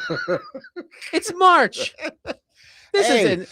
There's no statute of limitations until the new year runs out. If I hadn't seen that person. If I hadn't December seen, 1st, you were like, "Oh, Happy New Year, guys." Willie, I need a ruling. D-Mace is out of his mind. This is crazy. Oh, I'm glad we all agree. Oh my God, I heard that before the show, and I think it would have been a great debate if you'd have said like January 25th. No, like March February 1st. March 1st is that's just just crazy. Okay, 60 days. All right. Before one more thing, this doesn't have anything to do with Derek Mason, but this is and I don't mean for this to rhyme, a random fandom thing that I subscribe to, and I want to know if y'all think I'm crazy. So today, I went to the gym. Humble brag, I do work out from time to time. And as I was leaving, I noticed a woman at the gym wearing an Ohio State sweatshirt. A couple of days after Ohio State was eliminated from the college football playoff. And I saw that and I said to myself, you're wearing that today? And I am one of those fans where if my team loses a huge game, a tournament game, a championship game, a playoff game, and my team is eliminated, I feel like there's speaking of statute of limitations, I think there's like a grace period of, no, you can't go out and wear your team's paraphernalia. Like after Duke lost to Houston in the Final Four last year, I don't think I wore Duke gear in public for like 2 weeks. I was just because I don't want someone coming up to me like, "Oh, that was a tough one the other night." Shut up. I know. So I saw this woman wearing the Ohio State sweatshirt and I was like, you're wearing that today? Maybe wait a week? Am I alone in this? I mean, I wouldn't want to be asked if I was wearing a Michigan State shirt after they just got beat down. Yeah. That was a tough game. No stuff, Sherlock. I know it was a tough game. So I'm with you, Adam. I wouldn't want to wear right after we got Willie, beat down. where are you on this? That part I get, but I love the pride. I love the pride of coming back. I will. You've got to stick with your team through thick and thin. I like the representation of, I'm still with my people, my school, my team after a tough loss. So go ahead, wear that Buckeye. I'll just wear my Michigan State undies. That's all, so nobody can see them. You're still showing your pride in just a different way, and that'll do it for us. Michigan State underoos. That'll do it for us this week. We will be back Monday at 3:00. We'll react to the Titans' final regular season game against the Jacksonville Jaguars. Of course, you can catch Willie Donick and the FanDuel Sports Network crew calling the Predators game tomorrow night in Calgary. Willie has been gone for like a month. We'll see him next week, finally. Big game tomorrow. Big game tomorrow. Another 4-point game. You can catch Willie Donick. You can also catch Max Hers and Hal Gill on the call right here on 102.5 The Game. But have a wonderful weekend. Happy New Year, because you're still allowed to say it for a few more days. And we'll talk to you Monday at 3:00. Be loving your people. Have a safe, blessed, and wonderful start to your new year 2026. I love you. The team love you. You hear that music. Don't you forget us, because we will not forget about you ever. See you Monday at 3 p.m. on 102.5 The Game. Peace. Happy New Year!